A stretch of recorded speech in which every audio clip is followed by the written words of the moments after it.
Debate, Uncut and After Show. I'm your host Nathan Oakley, and if you are new to this channel, or you've not done so already, then be sure to subscribe. Hit the bell notification icon and join button if you'd like to become a Nathan Oakley 1980 channel member and keep up to date with the Flat Earth debate. If you would like to support the channel, there is a super chat that runs alongside each of these shows while they premiere, and there's also a Ko-Fi, Patreon, crypto and thanks button in the info box below the video. Speaking of Patrons, I'm going to do a quick shout out to all of you who do support me on Patreon. So, a massive shout of thanks and appreciation to On the Level, Thomas van der Zande, Canna Bear, Gary Hughes, Measured Flat, Chris Wouters, Mr. Amish, Sensual Goat, Mitch Kennedy, Rod, The Name's Burley, Todd Wazzle, Jason Hornsby, Christoph Fournier, Flat Earth Travolta, JMeld24, Yunamento, Iron26, Endless, Golden McKinnon, Retro Bill, Level Plain Poem, Michael Kahn, John Kays, Patrick Gunnels, Banter, Mel B. Styles, Hairy Blade, Mobile Max 777, Rob W., Del West Watson, Unbelievable Productions, Blue Ridge Ranger, Abraham Mohammed, Skeptic 936, Life is Short, Texas Mike, Chow Yun Cat, David Wayne Foster, and Dank. So another massive thank you to all of you for supporting me on Patreon. Now I will hand over to whoever is in Discord and Google so you can enjoy their dulcet tones while I set up for today's live show. Hello. Hey.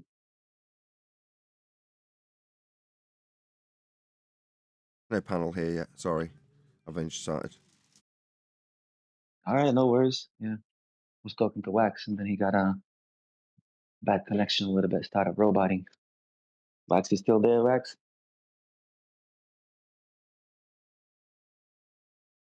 All right, all Yeah, good. but I'm probably still roboting. Sound right to me. Yeah. Oh, okay. Yeah, I'm driving, so like my service will get in and out. All good, bro. We got a Embo in the chat again. Wow, Embo coming back for more. The guy who claims the gases have a downward vector that don't require a container. Holy cow, man. Good morning, Embo. Good morning. Thanks for joining, man. So the gases have a downward vector, huh? Acceleration vector, yes. Oh, wow. Okay. And don't require a container because of that reason, right? Yep, there wasn't any detectable one. All right. No person in history has ever detected it. Mm-hmm. No person in history Mm-hmm. has proven a law of nature, huh? It's impossible to prove a law of nature. I got it. Yeah. So what is the definition for the gas pressure? What is gas pressure? Force exerted over area by the gas. Over area? Force exerted over Mm-hmm. area. Yeah, that's the definition of pressure. So gas pressure logically would be pressure exerted by a gas. So what is it pressing upon? On the area? Anything that the gas is touching. Area. So it's pressing on the area. Yeah, an area of something physical that is touching the gas. Mm. So it's not the gas molecules I mean, pressing on the walls of its container. That's not the definition for gas pressure, right? you could define it like that, but this definition would I could exclude define it like that too, many right? cases of. So my definition has a container, yours doesn't. Yes, you But could. I could define it like this, right? I could define the gas pressure The difference between this. Yeah. The difference between these two definitions is that yours accounts for only mine has a container some and yours cases doesn't. of the gas pressure. Mine accounts for. So my definition has a that's container, also a yours difference. doesn't. And they're both good, right? Mm. Yeah, that's You're true. a genius, man. You're So a which genius. gases, You So when sound you like have one a too. definition, which gases are going down? which gases are going down? All of the gases. Name when you one. look at the Name one. graph, Name one. the air is a mixture of different gases. Yeah, name one that's going down. The air, again, That's a mixture of air gases. is a gas. Name one gas that's going down. You said all of them. So name one. A mixture of gases is a gas. So should we get rid of him? Ask you a third time. If you don't answer, I'm just going to remove you. Name one Are you gas denying that that is going down? the air is going down? When Remove you look him, at the please. diagram Can you remove of him? pressure Can over you just remove him, height, please? That doesn't mean carry on talking. I heard your answer. Air is a mixture of gases. I've said name one gas, and you've said air 5 times. Bye-bye. No, he won't name a single gas because they're all going up. They're all created at ground level and go up. None of them go down. So when I say name one gas and he doesn't, yeah, that's your end of your time here because you want to say all air goes down. What, like atmosphere, oxymoronic sphere-shaped air goes down? Well, name one gas that goes down. None of them. They all go up. They all are produced at ground level and go up, without exception. So he's wrong. Okay, what its definition says. Meanwhile, you still need a container for gas pressure. It's the force exerted on the container. That's the end of the discussion. He needs to insert his fundamentalist religious zealot belief that gas go down, go boom boom, when it's all produced at ground level and goes up. He's just wrong. That's why he didn't answer me 5 times. And then ran, like a coward, rather than answering me. Was he actually removed or did he run? I actually server muted him and disconnected him. He Good. can come back. Good. But yeah. For now, he's disconnected. Yeah, if you don't want to answer 5 times when you made a claim, gases go down. Yeah. Name one that goes down. Air. Well, name one. Air. Well, name one. Air. Yeah, piss off. He was the same person. That's the squealing pig. I don't know if you remember him. Then he came back on Friday, and you had a conversation with him on Friday again. I'm not sure if you knew that was the guy from Wednesday or Thursday. I You called recognise him a his name, squealing yeah. pig. Yeah. You. Hello. Yeah, I don't like name calling, but the dude is like literally an imbecile, man. Like imbecile. And he sounds like one, and the comments that he leaves in the main text chat. God, man. Like, talk about an imbecile, dude.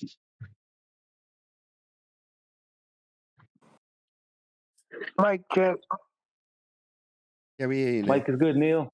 Good morning, Neil. Still in I New York? really enjoy those little things you're doing there, Nathan. But you say that. You were part of making them. Yeah, I know. If being told be quiet as a producer is being part of making it, then way to go. Well, yeah, I've said you can enjoy the pleasure of watching me make them because it is just me making them.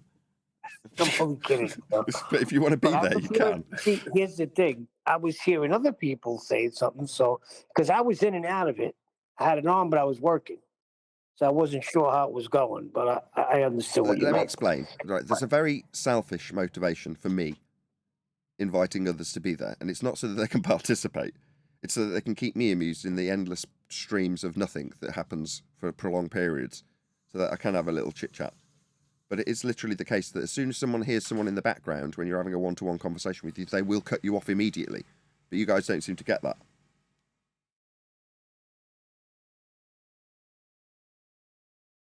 So after about the third time of it happening, I started getting annoyed because you've then dedicated 10 minutes to half-decent discussion. They then hear someone talking in the background and go, what's going on? And then cut you off before you've got to the crescendo of your point, wasting 10 minutes of decent time. Very irritating. Yeah. So how it's got to be is, if I remember from the first one you did, you called on Chocolate for a response. So maybe that's the best way to go. If you call on somebody, then we can respond. But the last one I watched was the younger guy who kind of like when it clicked about the gas pressure without containment, and you like blew his mind. That was classic. Yeah. There's been some good reactions. I'll do it more.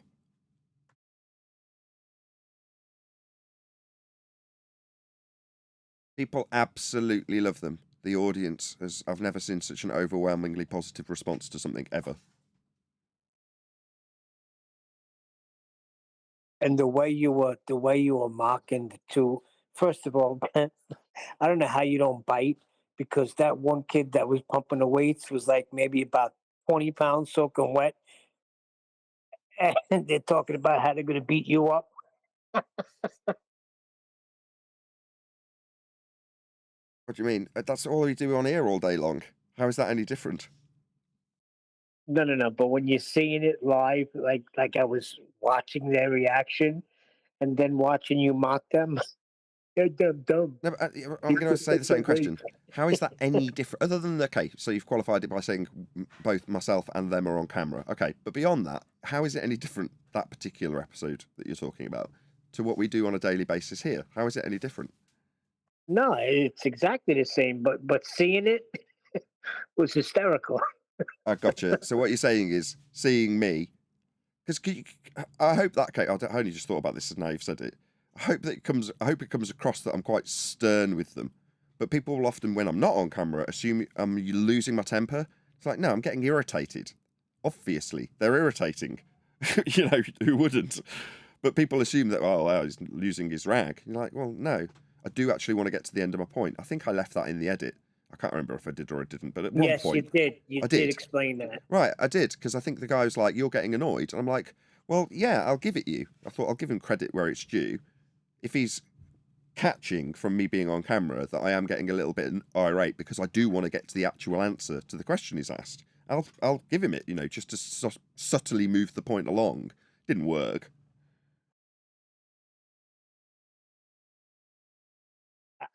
I'm really taken aback at how lost humanity is. I really am. These people, I don't get. Is it just in England? Oh no, there's just dumb people in the world, Neil. No, Yeah, they do Nathan. that Nathan, every day. somebody says heliocentrist. They don't know what that is. God, I knew what that was before flat Earth or anything like that. Well, maybe you were like maybe a bit more like me in that respect, which is that you had a mild fascination with it. Maybe you were teaching your kids about it or something along those lines. But no average Joe doesn't know what a heliocentrist is. I'm playing to that, Neil. I know, but it's just I'm a little almost shock. banking on them not knowing.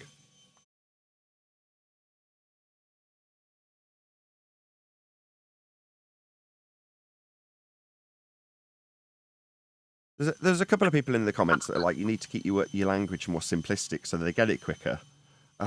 Whenever I read that comment, I'm smiling. I'm like, well, number one, what you haven't got to see is the 20 minutes of me talking about them and how fantastic they are, so that they will engage me in conversation prior to the bit that actually makes it to air. You know, like the one guy, the guy that it seemed like a 5-minute video, but I'd literally spent about 20 minutes with the guy. He's got like necklaces on, and he was a uni student, or he's about to start university, and I only know this because of the great long waffle. But I'm telling him about his religion that he's got, and then he cuts me off when he starts getting a bit irate and talking through me. And I'm like, I'll give it a 5th attempt. But you're getting triggered, and then he cuts me off. Well, prior to that, I've literally spent at least 20 minutes talking to him about his university course. And I even mentioned him in another video with a different guy who's an artist. So I mentioned to him, I had a chat with a guy who wanted to go to university, and told him, just get on with it and do it. You know, don't necessarily go to university, just do what you want to do for a living. Well, that was that guy in that 5-minute clip.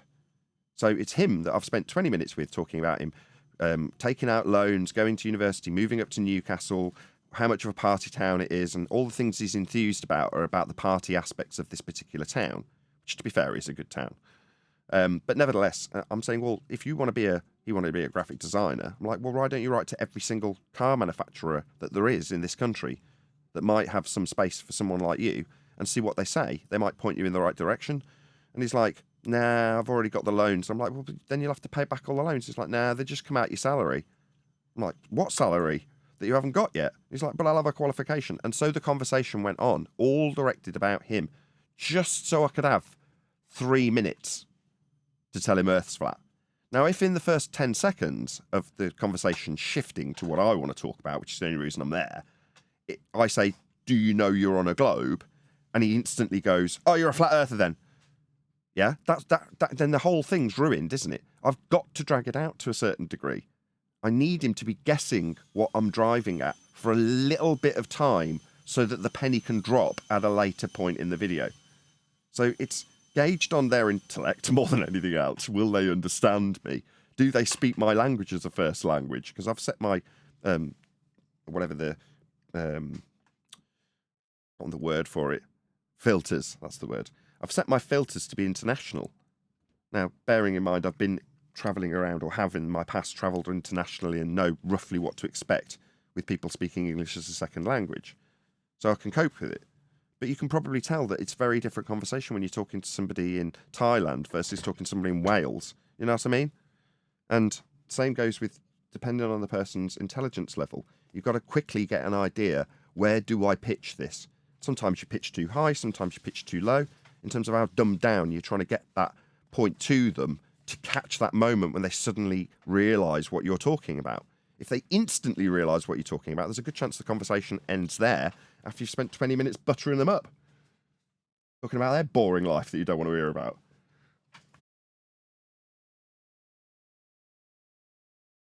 But there we go, that's one of the things that you don't get to see behind the scenes. Well, you do, don't you, Neil? You did get to see all this boring crap that ends up on the cutting room floor. You were there for a good chunk of it.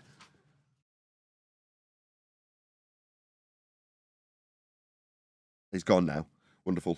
No, I'm not gone. I'm not gone. I was just waiting to trying to get to the mute button. Yeah, I really enjoyed them. Those are really good. Nathan, what is that? What is that platform called, and what is it about? And can anybody join? And like, what is it about? I have no idea. I just saw another YouTuber using it, so I was like, oh, and then it left the watermark for the app, so I just typed it in and was like, what's this? Registered, read the rules too quickly because I broke one of them almost immediately. But there we go. Yeah, just had a quick glance at the rules, went in, started. I have no idea of its history, so I don't really know. OME TV, that's what it's called. Oh, so it's something like anybody can join and As far as I'm aware. just start talking to random strangers. All right. Yeah, as far as I'm aware, that's the purpose of the app, to talk to random strangers. There is a subscription-based bit for it, which I haven't paid for, but I suspect that's got various different features that other YouTubers are using it to riz other people on the platform, which is to play a little clip that presumably you get access to with shortcuts, where you can make a pre-recorded video and just play it to the person you're talking to. And you know, it's supposed to demonstrate your charisma in a 2 or 3 second clip that you've managed to fabricate beforehand. I assumed it was a dating app. So when I was seeing it, the context that the person that was using it and was to flirt with girls. So I naturally just assumed it was something like Tinder. Not that I've ever used Tinder, but I know what Tinder is and how it works. And in terms of how it operates, it does seem to function like Tinder. If you're on I only did this yesterday to see if I could record it from my iPad, in case I had a fleeting moment where I thought, oh, I'll just get a bit of work in and do it on my iPad and record it that way. But it didn't work. But what did work was the swiping. Like on Tinder, you swipe left and it gets rid of the person. Well, that was how it worked on the iPad when I tried it yesterday. So it seems to be almost like a dating app, but not where you want to actually date the person on the other end. It's just random people, male and female, regardless of what you're looking for, if you were happening to be on dating apps. So I don't think that's its primary purpose. It's just to chat to randos. So how do you like, for example, is there topics? How do you search? How do you know who to talk to? No, How do you not search at out all. for? It is literally pick countries you want to talk to people in. Are you male or female? That will appear on your front page when you connect to them. That is it. All right. So when you join, you still join with the panel, right? With Jacqueline Neal, and you kind of join through your account, right? Yeah, I mean, I've joined in the past when I'm all Like connected this, up like this. So if for the sake of argument, I said, I saw the live show today, let's just do that. What do you reckon, lads? Just have a laugh doing that for 2 hours and forget paying the bills with super chats. But if that was the case, I could just boot it up now and it would come in on one of my spare lines. I say spare lines, it would come in on the PC line. but it works, and I can patch it through. I have done it now, so I've patched it through to all the other places and made sure it works, and everyone can hear everyone. So QE started talking, ask her this, and she's like, you don't have to ask him to ask me. I can hear you. And he's like, oh, I'm sorry. I'm like, yeah, you didn't realise I'd patched everything through to it and got it all figured out.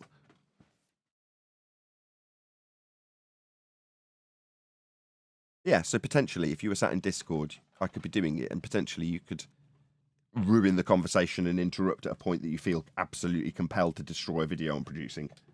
Like Neil kind of did it several times, and so did QE, and so did John. John was the worst culprit. I literally had to turn the line off at some point because he couldn't stop interrupting.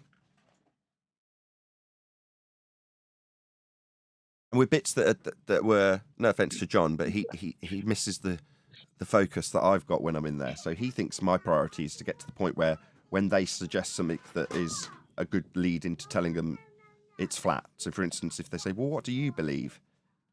I did John piping up going, it's not a belief, we know it's flat. And you're like, no, this isn't that moment. This isn't that moment to drop that. You know, that can wait. There's got to be a build-up. I don't know. There's different motivations for the people who are listening in to me doing it versus my motivation with each individual, which is assessed in about 1/5 of a second.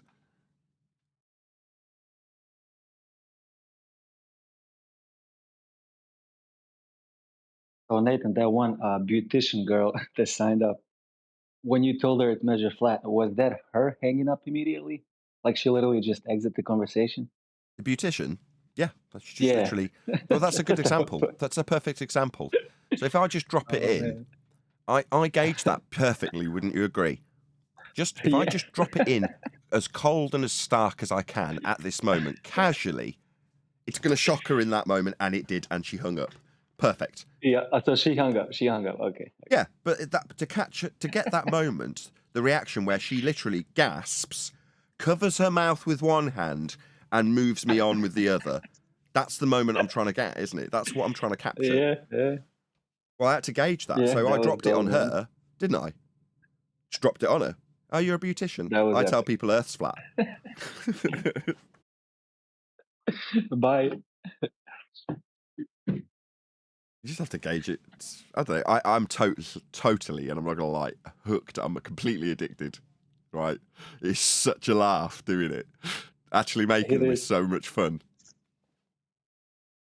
The editing is horrendous. The amount of work it actually turns into afterwards is days.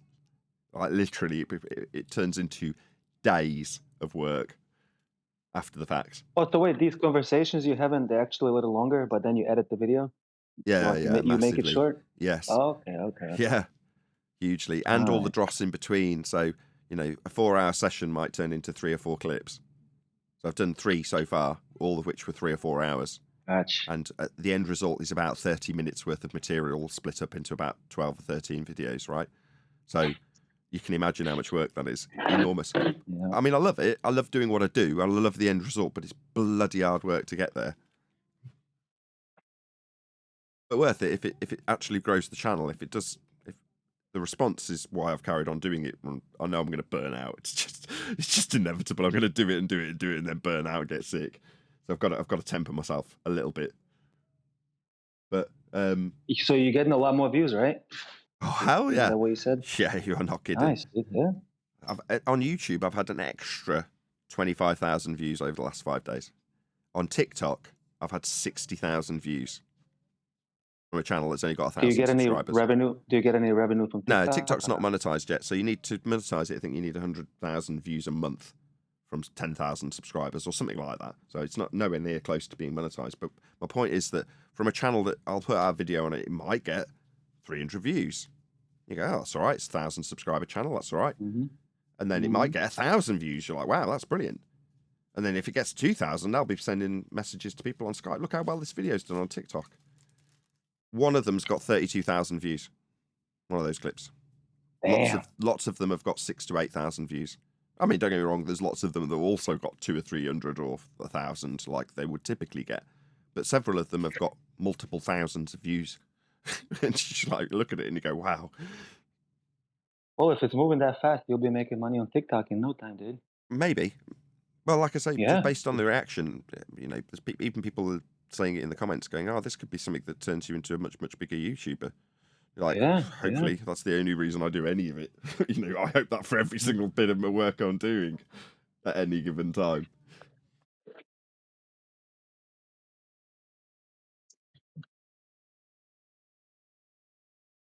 Yeah, Oh, we I'm got glad Embo everyone's back. liking them. Glad everyone likes them. Good, good, good. Yeah, man, I'm glad it got a lot of views, and yeah, best of luck moving forward.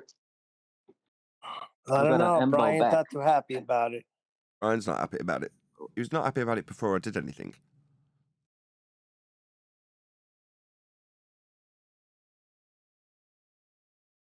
Brian is always looking at the bad part.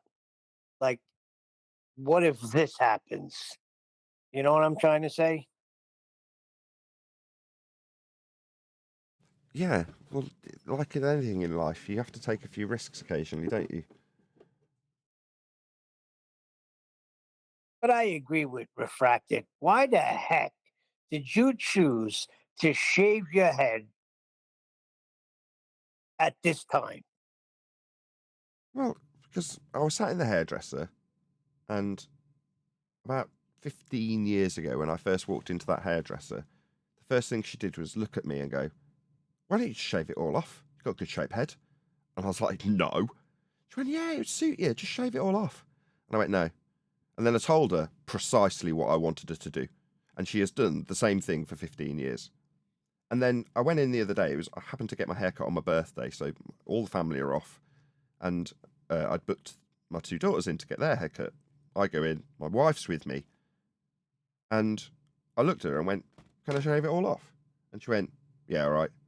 And the hairdresser looked at me with this absolute look of delight. I was like, "You can't change your mind once you've said yes. I'm going to be doing it." And she grabbed the clippers and just immediately did it and took it all off. And while she was doing it, she was like, just very joyful about the fact she was doing it. And I was like, "Why are you so pleased about this?" She's like, "I just really like cutting hair, and I think this will suit you." So she did it, and I was like, "What do you think?" to my wife. She was like, "Yeah, I like it." So from that point on, I was like, "Well, if you like it, I'm happy." As long as you'll, you know, still look at me and find me attractive, that's all I give a crap about.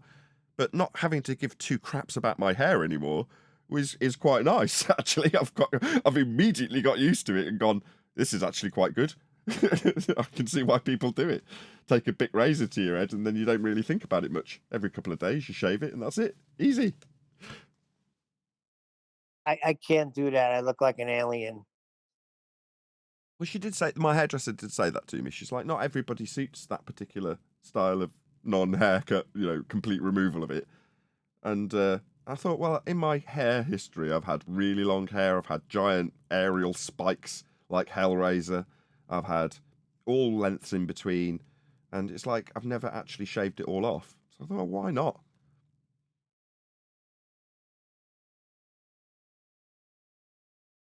Do you not like it? Because I couldn't care less.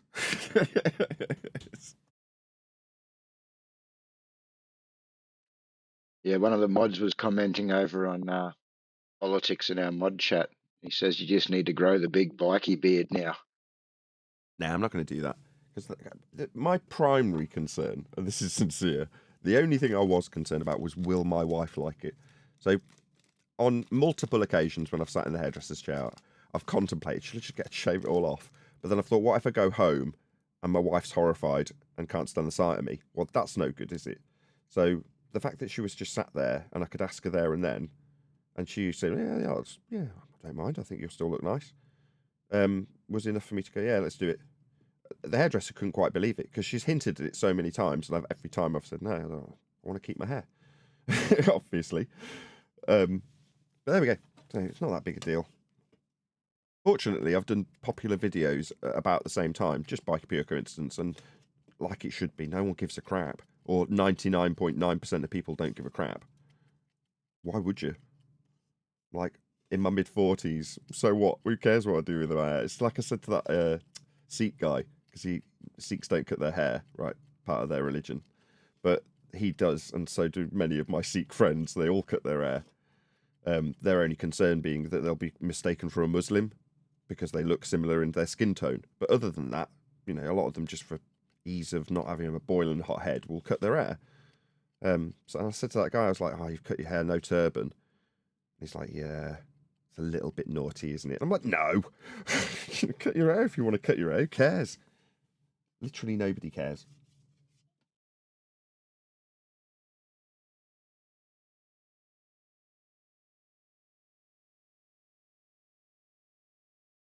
I think if I hadn't have had a series of popular videos come out at the same time, it probably would have been some boring focus that people would have found because there's nothing else to talk about.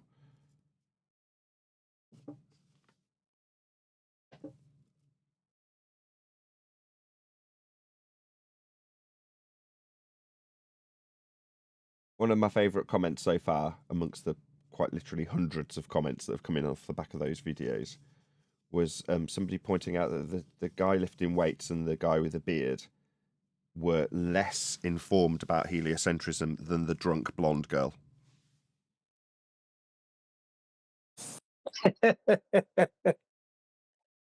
Those two guys were annoying. I wanted to smack them both. Why? That's how they felt. First of all, I don't know. They were just annoying. Perhaps. He's over there lifting weights with twig arms. He's lifting maybe 15 pounds. Right. And he thinks he's a badass. So what? I don't see your point. You happen to catch somebody in the middle of a workout. What's your point? It was in the middle of a workout. That's my point. He's not working out. They were saying you had no definition. I didn't see any definition on that twig. Okay. Go watch it again. So you've decided to latch on to the non sequitur of all non sequiturs, Neil. Yeah, shit like that pisses me off. I couldn't do what you did. That's why I give you credit because I just couldn't. sit there and listen to idiots. Yeah, I'd be fighting with them. All that's going through the back of my mind is, at some point, I might actually get to make my point to these guys and have an interesting moment with them. Well, instead of having one interesting penny drop moment, you get 25 minutes of them sharing their pain. Just as good. Yeah, that's actually what it is too. You're right. They were sharing their pain. They were in a lot of pain. Right. It's not a one single moment of, look, this is the moment that they lost their temper. No, it's just a drawn out, painful process, isn't it?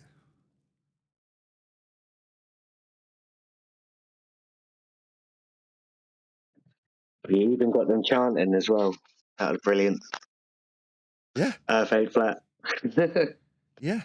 Chanting, exactly. That's what our opponents do.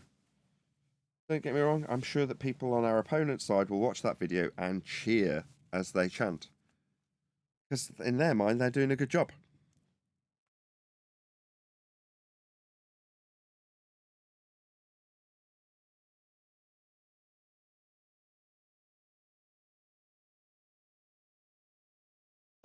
Yeah, they didn't even dare to answer a question. I don't think they didn't even understand exact like one word you even said. That's why they couldn't answer any questions or even try. Well, yes and no. There was a point early on in the discussion where the guy with the beard's sort of trying to flex his intellectual prowess by talking about pear-shaped Earth. That's his way of saying, look, I do know some stuff about this stuff, right? Oh yeah, I remember that part. Yeah. Yeah. So at some level, people want to feel like they've studied and have a reason and a justifiable reason to believe in this stuff, and they'll give it fairly openly and quickly.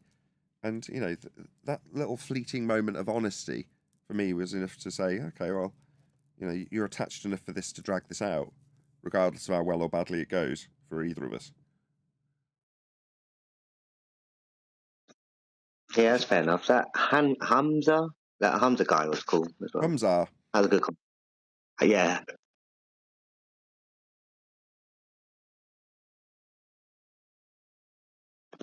No, they're good videos. Just keep it up. Yeah, well, like I say, I really enjoy making them, so I will.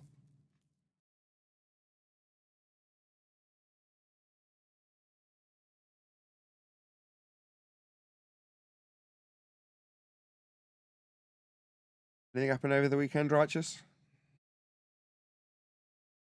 What? No. Not that I'm suggesting there should have No. been. Wait. Why'd you bring it up? Why shouldn't it have been something over the weekend? No, I'm not suggesting there should have been something happening. I was just asking. Like, as in, how are Oh you? no, I just oh, I'm very good. I enjoyed the R&R over the weekend. I'll say that. Yeah. You kick back on a Friday? What you do on a Friday when we're in politics? Anything else? Just something else that's not I don't know. Discord. Yeah, like I don't know. I might play a game. I might watch a movie, or I might read. Or I might go out. You know what I mean? I might go out for a walk, go out for a drive, stuff like that.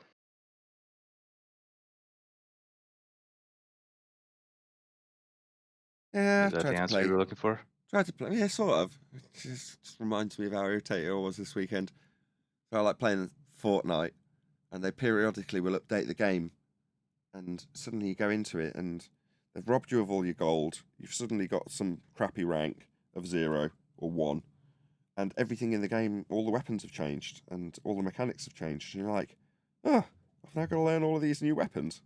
Oh, that's irritating. I mean, don't get me wrong, I understand they've got to keep the game fresh, keep it updated, but I don't know, just annoyed me. I don't know how to play it anymore. I've got to relearn how to play it. Okay, well, I don't know what to say about that. Because I don't know what I'm doing. So there's another game that is on the same software. I don't quite know how it works, but it's got hundreds of games on it, it seems. One of them's a racing car game, like in the same buggy that you use in the Fortnite game. And I don't know how, but when I've been playing on it, it's been playing on like a ranked version of the game. So in other words, as you get better, it just puts you up against harder and harder and harder people. You get to a point where you never ever win. You get a little bit better, and then they bung you up a class, and you're always coming 8th. You know what I mean? I don't care that Yeah, I'm it in. doesn't. I'm not sure about that. Yeah, it sucks all the fun out of it. You're like, if you can't win, if you're always up against better opponents, they're like, I don't care that I'm in Diamond 1 class. I just want to be able to at least win one race after an hour of playing the damn thing. Otherwise, it sucks all the fun out. Well, there's some really good players out there nowadays, I'm noticing. One time I did play competitively. Like this was a while back ago when I discovered the emulation, in that you can connect emulators online with others, and I did get competitive with like one game that I liked from my childhood. And I got pretty good at that. I even got into a tournament as a result. And I was like, oh wow. What was the game? But that was the only time I got really like competitive in like a PvP What was the game called? type of. It was Mortal Kombat 2. I found out how to emulate that, and there was a Mortal bunch of us. Kombat 2. Mortal Kombat 2. It was an arcade game, but we emulated in MAME, and we connected by this app called Kaleria or something like that. And this was back like early. This was like 2006 maybe. But yeah, it was pretty. It was an interesting time. It was like I was playing with the best players in the world basically, and I liked it. Even though some of them at one point would just beat my butt big time, but I enjoyed the challenge. I enjoyed learning how to play better, and as a result, I did get better, and I did move up the ladder. But that game I kind of enjoyed. It was kind of like playing chess, but a fighting game. Yeah. So That and Street Fighter 2 were some of the last games that I played on as arcade games, as in I would pump endless 20p pieces into a machine to play the game. oh, I tried to move on to that, but I'm like, oh, this game is too advanced. There's just too much to learn in that one. Oh, But Street so I Fighter. stuck with Mortal Kombat. It was simpler. Street Fighter 2. I used to play Street Fighter 2 when I was a kid, but not on an online environment. It was like it was too deep. There was too much to learn, Fair enough. and I was like, yeah, I'm not gonna go there. So I did try because it was the same app by MAME on that app that connects all the MAME emulators, Calaria or whatever it was called. But no, it took me a while already to learn how to like get good at Mortal Kombat 1 and 2. I was starting to practice how to get good at Ultimate Mortal Kombat 3, but even that was a bit deeper. But I liked 1 and 2 the best. I played that one and I got familiar with the players. And we would oftentimes run into each other, and it was a good time. It was just like us hanging out here, but in a gaming environment. So it was good stuff. Yeah, I can appreciate that. I like looking into the sort of very geeky speedrunning communities where they've got a particular Nintendo game from way back when, and they've got a community of maybe 100 to 1,000 people tops that just play this one game. And they're all just basically Yeah, competing against each other. I used to watch that at one point briefly. Like I like the early AD, GDQ, whatever those speedrunning events, right? I used to Yeah. like the early ones where they were just hanging out on a couch and it was just like people just hanging out. I thought that was awesome, and I used to enjoy those speedrunning, and they were funny. Some of those guys were like really, really funny. Yeah, it's a And mad I just contrast. So you look at Games Done Quick, some of the first ones, and it is exactly that. It's maybe 10 people, and there's 2 or 3 of them at a time sat on a couch with the camera pointing at them, and that's what you got. Fast forward 15 years, and it's like massive stadium events with hundreds of thousands of people and millions of pounds being raised for charities. right.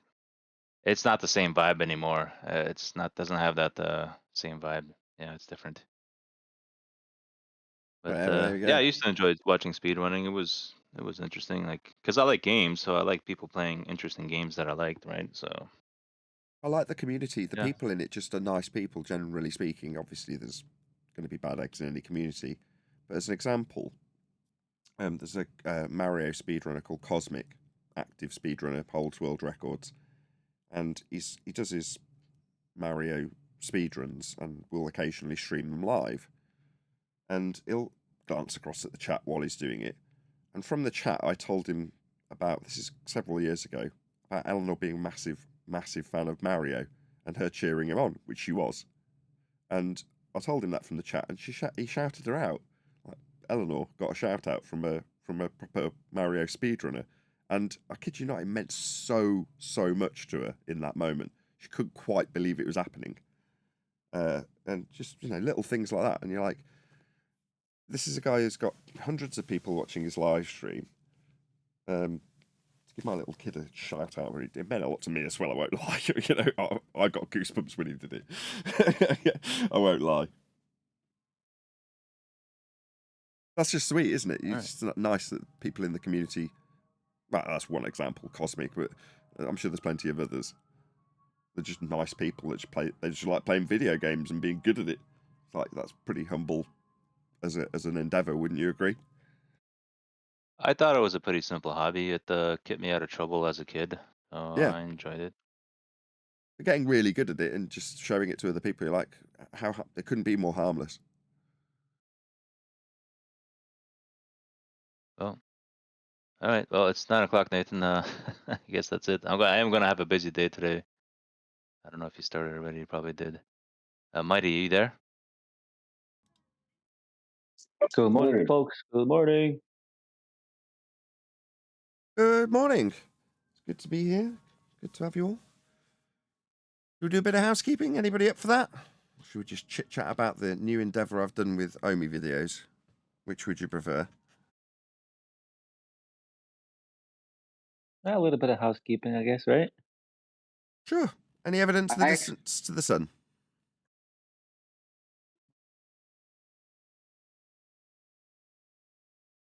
Don't all go at once.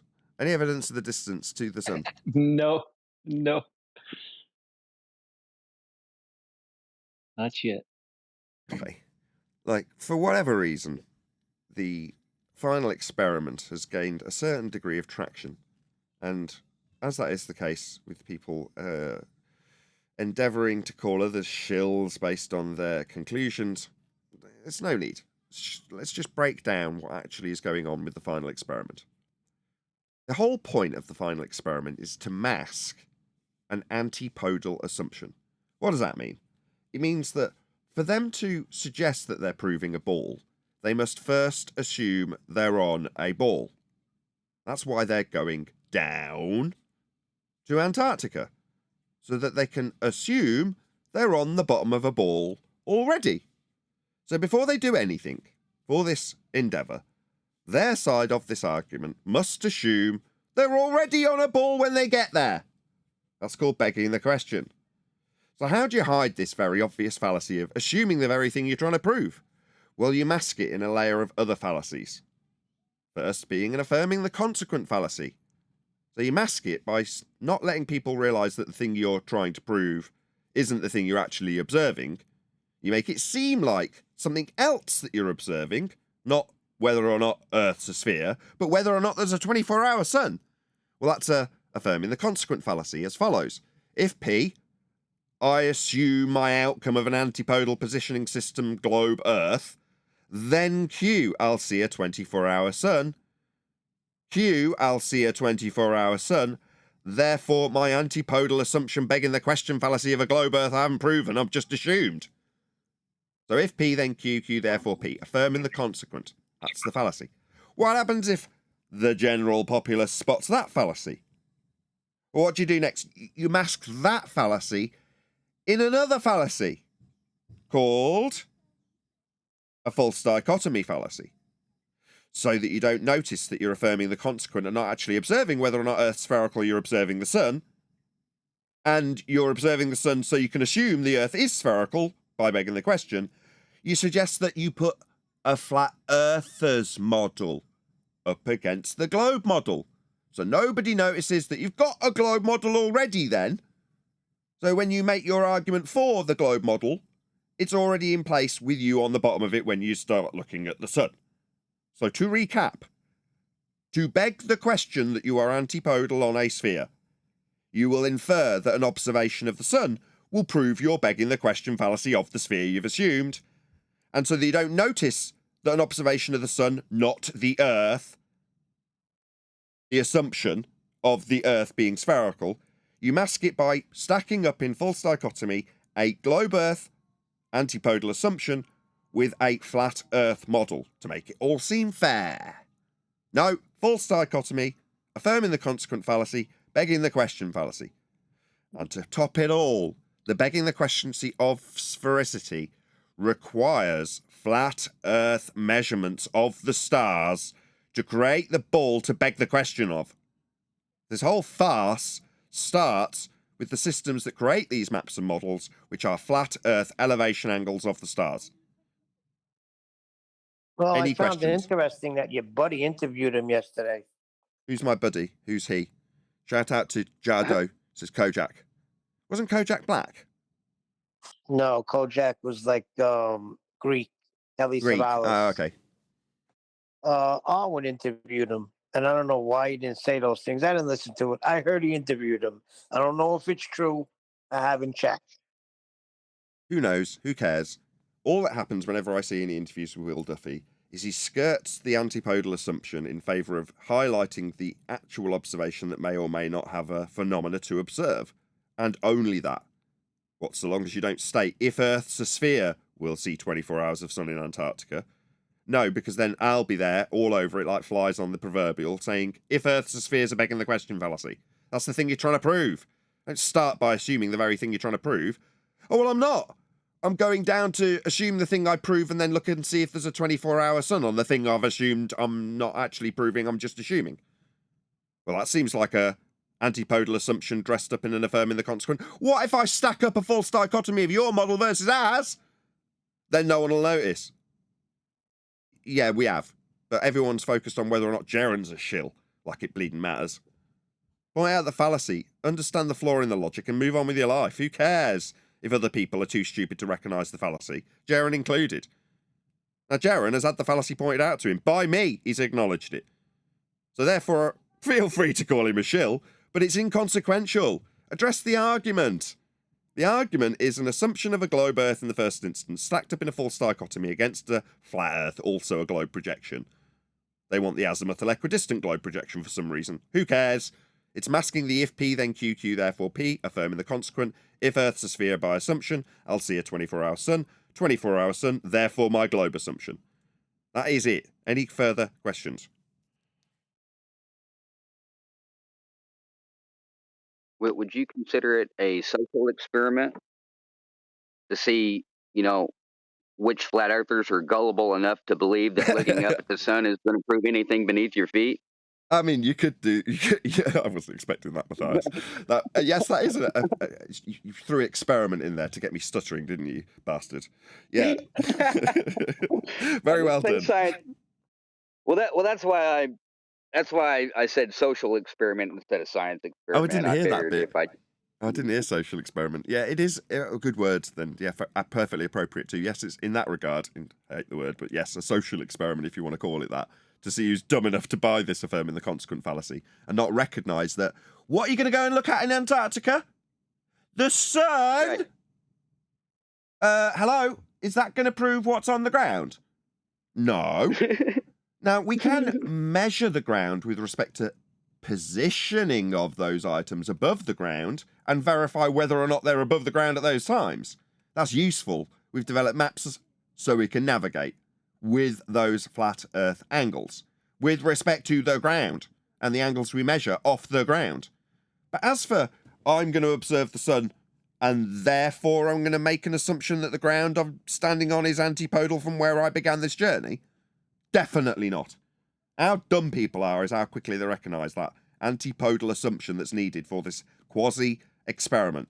Actually fraud. It's not an experiment. It's fraud. Shout out to Unitox Femu. TY for showing the world 2 urban British boys, says Unitox Femu.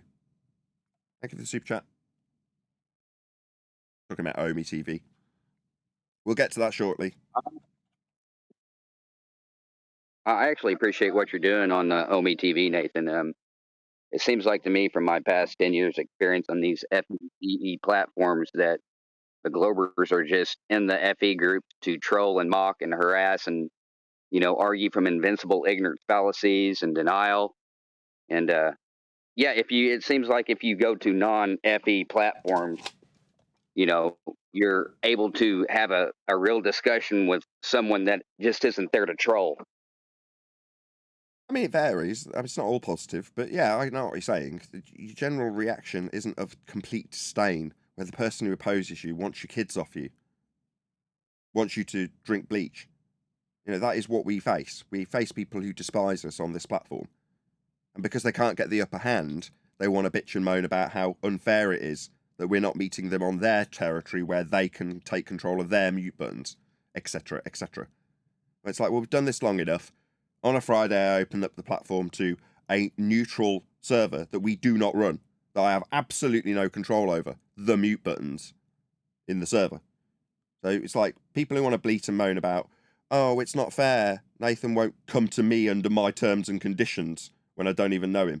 No, I won't. I've been running a show on the debate of this subject for about 6 or 7 years now, and anybody's welcome to join. I've even pandered to you to a certain extent by joining a separate, non-related to me server so that you can have your neutral platforms that you so desire 1 day a week on a Friday. I mean, it's audio chaos in terms of it's not run the way I would run it because I'm not running it. But that's what apparently they want. But do they come? No, we get the same old faces doing the same old thing because they hate us. Yeah, that's what we get. You go out into the normal world on a bus stop, people don't behave like that, typically. It's an experiment, quote unquote, in the discussion of whether or not people at a bus stop would unite in their, oh right, so Earth's flat then, as opposed to ganging up on the guy talking about it with his friend. You assume that everybody around him would immediately decry any word that they're overhearing, instantly feeling their necessity to interject into the conversation and tell the person who they're overhearing that they're wrong. That's the impression from what our audience will see running a Flat Earth Debate Discord server. Well, that is not the case. This is very, very distorted in terms of how the perception of Flat Earth may be for your average Joe Normie. Now, if you come here and think this is how it is, well, just go out into the general normie society and talk about a controversial subject and see how receptive or non-receptive the person you're talking to is. The chances are they're not going to suddenly suggest that you should have social services come and take your kids off you. That's Jado. Jaren has gone full retard. Thank you for the super chat. He doesn't, for whatever reason, want to lean in on the logical flaws of the argument that is being utilised for the final experiment, Jado. Now, you can call it shillery, you can call it ignorance, I don't care. My conscience is clear. I've approached the guy, cap in hand, in spite of all of his slurs against me, and said, look, this is the dealio with this experiment, that it isn't. Here's how affirming the consequent works. I've laid it out to him, and he's confirmed he understood. Compared it to other fallacies he thought were being used to make sure that to let me know that he understood how that fallacy works. Now that I've done that with Jaren, my enemy, someone who calls me a scammer, I've gone in peace and offered him what I've telling the audience. I've summarised it at the beginning of this show. 76 people watching. Wonderful that you can all hear me summarise it. Now, I took a reasonably extensive period of time phrasing it on messages for Jaren to be able to read and comprehend easily, which he did. Is he leaning into the fallacy? No, he's not. From what I hear on the grapevine, he's turned around and suggested that we are actually dealing with modus tollens. Now, whether or not that's true, I haven't confirmed. But regardless, he's not leaning into the fact it's a fallacy. The antipodal positioning is what is required from their side. That is what the entire basis of all false dichotomies and affirming the consequent fallacies in this regard are masking. It's been pointed out and highlighted. We've shouted it from the rooftops. We can't do anything else. I've done it with Jaren personally. My conscience is now clear. I'll keep telling the audience if it gains popularity. This is how the fallacy breaks down. First you assume a globe, then you assume that you're going to see something not related to the globe, in this case 24 hours of sun, in the Antarctic, and then you stack that up in false dichotomy against a model that allows you to not focus on the fact they've assumed their model in the other half of the false dichotomy, to affirm the consequent and beg the question of antipodal positioning for a globe that came from flat Earth measurements. There you go, there's the full summary. Done. No, I'm tired of just getting hit with a model. What model? They keep giving us a model, and nobody's stepping to them with this except you. Now, I just heard a little bit of what was said, and never once did he say we don't have a model. What model? That's not true. I watched on Banjo's channel. He re-upped somebody who'd gone on Jaren's channel who I was unfamiliar with, Zed something or other. And he's saying to Jaren, he's worse than me. Worse in the respect that he's saying, I'm not prepared to commit to a sun that circles. Now, for whatever reason he dodged, he hadn't personally experienced it and wasn't prepared to ascribe physicality to the sun and therefore create a circle on a model or map that would infer a circle movement of the sun. That was his point. Now, I've summarised that because I listened to him repeat it about 20 times to Jaren, with Jaren demanding that he accepts this position so he can move on and get him to ascribe himself to a model. I know your game, Jaren. It's not really that subtle. Anyway, Jaren aside, the guy's unwilling to commit to something, and I've been there. I'm not trying to condescend to him. In fact, it was admirable, because he's having to look like he's ignorant of something that Jaren even credited me with, which is actually watching it occur on the 24-hour tracking of the sun. Now, we still tracked it with respect to an azimuthal equidistant projection, which the guy pointed out to Jaren and Jaren denied. It's like, no, for us to do that sun tracking, we had to use a model to reference where it would be above on the maps. Now, it showed that the maps are distorted. We knew that anyway. But in terms of the guy's unwillingness to commit to the description of the physicality of the sun itself, I was blown away at how staunch he was in that regard. But at some point in Banjo's video, at about 45-minute mark, Jaren gets him to bite, and suddenly he's talking about this model versus that model. Because I think the preceding thing that Jaren led him into doing, it was saying, it doesn't matter if we use a globe model or a triangle model or a hexagon model. Or a flat model in false dichotomy with a globe that's assuming antipodal positioning. Yeah, I've already covered it. But at that point, they're suddenly like, well, on this model, how would this work with these three observations? You're like, now you've lost. He's won. He's browbeaten you, Jaren has, into accepting this false dichotomy. That's what Jaren seems to be here for at the moment. And I can understand why everyone's calling him a shill for it. He's facilitating this fallacy. Enabling his group of people who follow him to suggest that having a false dichotomy flat earth model to stack up against the globe will in some way falsify the flat Earth model that most of the people that are coming across Jaren are saying, I don't ascribe to this. It's a globe projection. Why would you ascribe this to me? Especially, why would you suggest that it falsifies something? It's like, oh, okay. But there we go. So that's the situation currently with the final experiment, which it isn't. Yeah, I just listened to a bit of what Arwen was saying. He did interview him. Didn't hear Arwen say one time yet what model. Shout out to Jardo. Just gifted 5 memberships. Thank you very much indeed. I'm not there, Jado.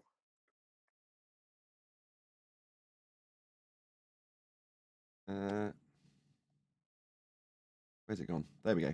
Thank you, Jardo. Okay, was there anything else to discuss other than the final experiment, which seems to be on everyone's lips? Everyone's either protesting the I don't know why. Go on, Neil. I don't know why it's on everybody's lips. Is this a joke? Are we back in 2015, 2016? What, did everybody get stupid?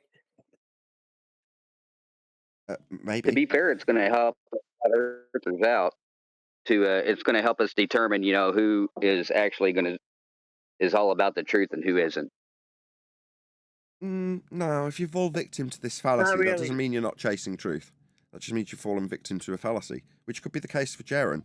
You could ascribe this to ignorance, in spite of me telling him what the fallacy is, not being able to comprehend it and link it to what's actually occurring, and then going out of his way to justify and facilitate the use of a false dichotomy. Yes, that only benefits our opponent. That just could be because he's dumb. It could be because he's a mastermind genius shill here to lead everyone Pied Piper style to a false dichotomy. It doesn't matter either way. It's a false dichotomy masking an antipodal assumption that needs a flat Earth measurement. Well, with truth comes humility, in my opinion.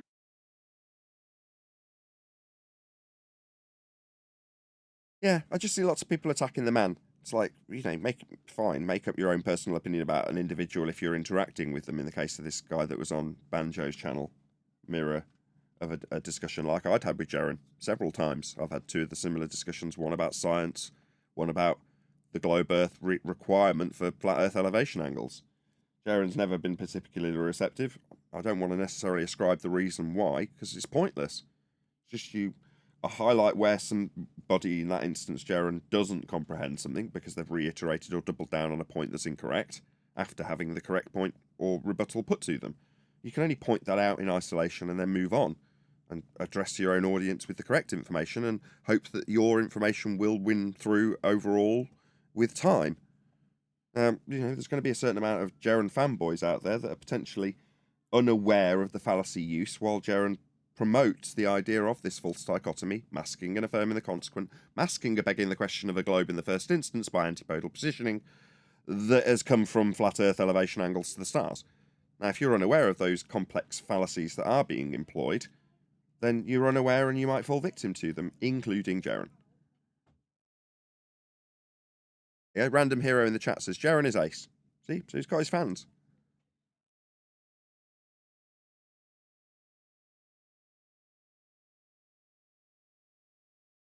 Like I say, if it goes badly, I'll do the same as I did after Globebusters did the same thing on Netflix. Yeah, here you go. I told you it was an affirming the consequent. It still is. Nothing's changed. If there's a high degree of an embarrassment factor for Jaren, it's like maybe he is that scapegoat. He's the whipping boy for Flat Earth there to go on Netflix and look dumb on our behalf.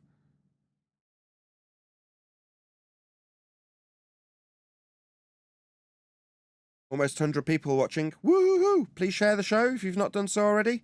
It's like 2 clicks to put your share out into the Bebo or MySpace or Facebook or whatever realm that it is that you're affiliated with on social media. 2 clicks, click, shared the show.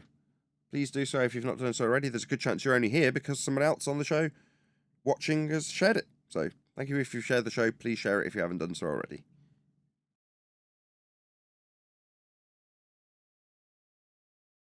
Have you all been enjoying my Omi videos?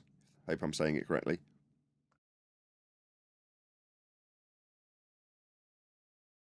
Yeah, we really enjoyed them. Ah, well, the comments have been great. Lots of people have responded really well to them. I'm glad you're all enjoying them so much. Well, I noticed that I think it was a video I watched yesterday about I think he's 18 or 19-year-old. He was an artist or something. I Yep. noticed that at the beginning of your discussion with him, he was nothing but smiles. But at the end, he didn't really have that big smile as what you mentioned at the beginning. Did you hear what he said in I the thought that middle? was kind of weird. You could almost, for a split second, accuse him of blasphemy. I re-listened to that several times when I was editing it, and I had to make up my mind about how I felt about what he said, because I basically dropped the bombshell on him. Earth's flat, space is fake, and his response is, "Jesus Christ, thank you." Pause. Yeah. So he's literally declaring thanks to Jesus in that moment. So after I'd re-listened to it several times to be able to say this, in my mind, after I'd re-listened to it, it felt like he was literally professing thanks to Jesus for finding out the truth of the world. That's how it seemed to me in the moment. Not in the moment, after listening to it several times. In the moment, I thought he was blaspheming. You know what I mean? In other words, it gave me a wry smile when I realised that his contemplation declared the name of Jesus within as he had that moment. I thought that was quite profound.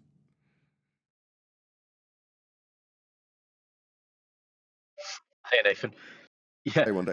I've watched a couple of them. What I found interesting is because it's a term you use a lot when you're describing the gas pressure in the air that we breathe and disappearing into a vacuum. When you're explaining that to them, a lot of them actually saying, "Well, we wouldn't be able to breathe." They're actually saying it before you say it. They're realizing that, well, yeah, if there was a vacuum, the gas would dissipate into that area of space, and we wouldn't be able to breathe. I think a few of them have actually said that. Yeah, 3 of them said it. The last one I published, which wasn't the last one to be recorded, but nevertheless, I think I titled the video "Facts, Bro," and he said it before I did, which is we wouldn't be able to breathe.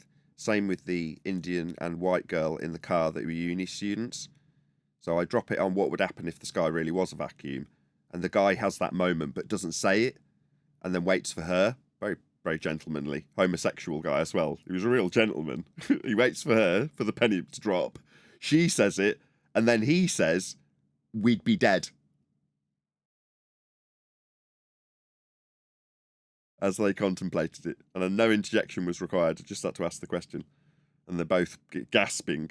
The best moment of all was that girl in that car, in that moment I've just described, she's all smiles, chit chatting, and then you watch her face drop as the penny drops. Her face goes from big smile to downturned contemplation, slightly horrified. And then she gasps. That was, in my opinion, my favourite moment. Yeah, it was a good one, that. I enjoyed that one. You were there when I recorded those thugs, weren't you, on deck? Yeah, the one who was going to make some acid and throw it on your face and then kill you. I had to edit. Thanks for that. I had to edit that out. Well, you've said it now, so I can't really undo that moment. Hopefully that doesn't get me flagged. Sorry. That's okay. Just for the audience's benefit, that video is 25 minutes long. The interaction was 45 minutes long. Some of the things they said to me were so horrific that I had to remove them for fear that it would get my channel flag. Yeah, that was how vicious they were. What you're getting in terms of a tiny taste of our viciousness. Would you not agree, One Deck? Well, you've kind of spoiled it by saying something that I already edited out of the video. But there we go. You've got a taste from One Deck. Not that I was hoping that would happen. No, I mean, I was listening to it while you was doing that, and it was frightening a little bit, really. I mean, when you're listening to these people and what they're saying, and when they say these things and the way they are, it's frightening, really. And they're asking about personal questions about you, who's in the house with you or in your apartment, and where you're doing this talk, and we're going to come. It was very threatening, So you've got to, and this is what you know, and they're not people like Matthias said. These aren't people within the arena. These are just like normal kids, and that's the way they've reacted to the suggestion of a flat Earth. So you know, this is how deep it goes. Yeah, but I had to tame that down considerably, and huge chunks of it had to be removed because I was like, this will get me flagged. It doesn't matter that it's not me saying it or that it's being said to me. You know, it just won't. It'll flag the censors. It's too vicious. I had to cut a lot of it out. But yeah, like you say, one deck afterwards was like obviously a bit shaken. I mean, I don't think I was particularly shaken. There were a few moments that I was like, bloody hell, while I was recording it. But obviously, I'm a stout professional. You can see that in the video, I hope. In fact, the only thing that irritated me was when I couldn't quite get an answer out to one of their questions. That got my goat a little bit. But other than that, all the insults in the world, I'm like, okay, the tone and the depravity level's been turned up to 11. But in terms of the sentiment and the emotion behind it, it's no different to any... I said this in the pre-show. It's no different to any other interaction we have with people who feel the same about us when they are in the arena. They hate us.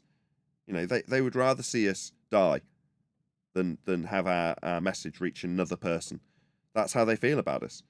Well, coming across somebody who didn't know that they felt like that about us until they were confronted on the fly, to me, it's like, yeah, okay, you're the things you say you'll do are a lot more extreme, but the feeling and emotion behind it's identical. There's no difference.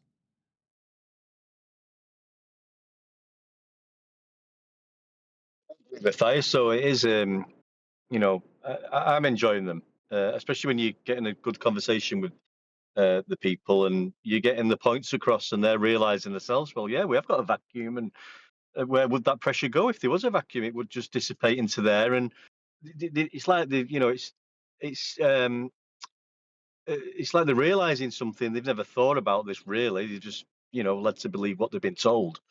And you know, you're touching out to people, you know, just normal people, and you know, educating them, which is good. But there is a slight problem in terms of when I'm hacking these videos up for public consumption, there's certain details that are getting lost. Sometimes they're not. In other words, I'll qualify various different timelines, specifically with the church. So a few people have pulled me on this in comments, and I'll listen back and go, yeah, contextually I've said that wrong. So I keep using the same value. So I'll say about 300 years ago, which in terms of Copernicus, it's more like 500 years ago. But I tend to take the end of when they've finished processing the elliptical orbits and have got to the distances, and they're sort of at the end stage of a model that they would suggest is correct for you to believe in is 300 years. But I'm never qualifying that with anybody. So it's in many of the edits, it comes across as me saying, well, Copernicus was 300 years ago. It's like, well, I know that's not strictly true, but I haven't necessarily ascribed any real significance to it in that moment. In other words, my motivation isn't to get the timeline 100% correct in that moment. Whereas in the comments, people are like, well, actually, Copernicus was 500 years ago. And you're like, well, yeah, I know. And putting an actual date on it in the video could have been something that I chewed up an extra couple of seconds with if it was qualified earlier on in the video. But it isn't necessarily the point I'm trying to drive at. So while I've picked this almost arbitrary number of 300 years, it isn't. It's the end of the development by the church of the heliocentric model for you to believe it as it currently stands. Now, don't get me wrong, Copernicus wasn't 300 years ago. He died 500 years ago. But it's not really relevant when you're trying to get somebody to just contemplate an aspect of that whole story, which is that it is a religious story of being on a ball, as opposed to whether or not Copernicus existed 300 or 500 years ago. So just, while I do take note of people correcting me on it, I'm like, okay, fine. Now I will try and brush up on my history. It's been a long time since I interviewed Johnny Cerrucci. It's probably 10 years ago since I had my advanced history lessons from some of the people who are far more educated in the actual backstory and historic timeline through the church of heliocentrism. So maybe I will go back and rewatch some of my own interviews because, yeah, I don't care. That's the problem. So where I don't care and I'm just going, about 300 years, and then started talking about Copernicus, it's like, well, strictly that's wrong. I get it. People want me to be accurate. So whoever made those comments, I do take them to heart and I will take note and say, okay, fine. if I'm going to actually talk about specifically Copernicus, I'll say about 500 rather than about 300 if it makes everyone else who's, hypercritical, which you all are in the comments, happy. And, I'll try and work harder on those things that I haven't necessarily ascribed that much importance to. So, like, if you want to look it up and you see that Copernicus died 500 years ago and I've said 300, and you say, everything he says is wrong, okay, fine, if you're going to be that guy. Yeah, well, strictly speaking, you can disregard some of the information, because it is strictly speaking inaccurate if I say 300 where I should have said 500. So dutifully taken on board from you if you are that commenter. There was only a couple, but I want to be accurate. I want to ascribe more importance to the things that people who comment say are important, because had no one had mentioned it, I'd just carry on in that vein going, yeah, 300 years ago the church came to their conclusions of heliocentrism. That's what you're taught now. Might have been the the swift summary of that particular thing that people have said I've got wrong, which I have. I'm not going to pretend I haven't. Any other comments on the what are they called again? I keep forgetting the name of the app. Omi TV videos. Maybe I should plug them. If you're watching live, there's a whole bunch of them, and I've even put a playlist together. So if you go to the homepage of Nathan Oakley 1980 and click on playlists, there's FE space OME.TV. And that playlist is basically every video I've done to date, with the exception of the ones that are like, they're not unedited, but they're like a string of all of them together in maybe a 30-minute video. They haven't been included, but all of the separate, nicely edited, packaged together in 2-minute, 5-minute, 20-minute, 40-minute videos are all going to end up in that playlist. So that particular style of video. And if you've seen them already, you know exactly what I mean by that style of video. They're obviously not flat earth debate videos. But they're in a playlist now, so check it out if you want to see what we're talking about. Or if you have already, thanks for watching it. Please leave a comment underneath them. How do 160. you have a vacuum without a container? What time, Angels? Angels? Yeah, that was me. They claim to have a vacuum, right? How do you have a vacuum without a container? You don't. I know. Yeah, that's one half of the heliocentric model down the train, isn't it? Yeah. The other half is Earth curve. And that's it. That's the whole model gone.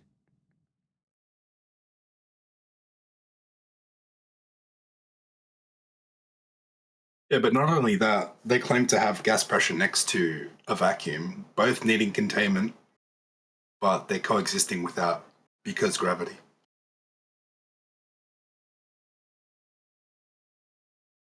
Yeah, they have a special pleading fallacy and an appeal to a non-phenomena to get around their special pleading. I was explaining this to my wife literally only yesterday.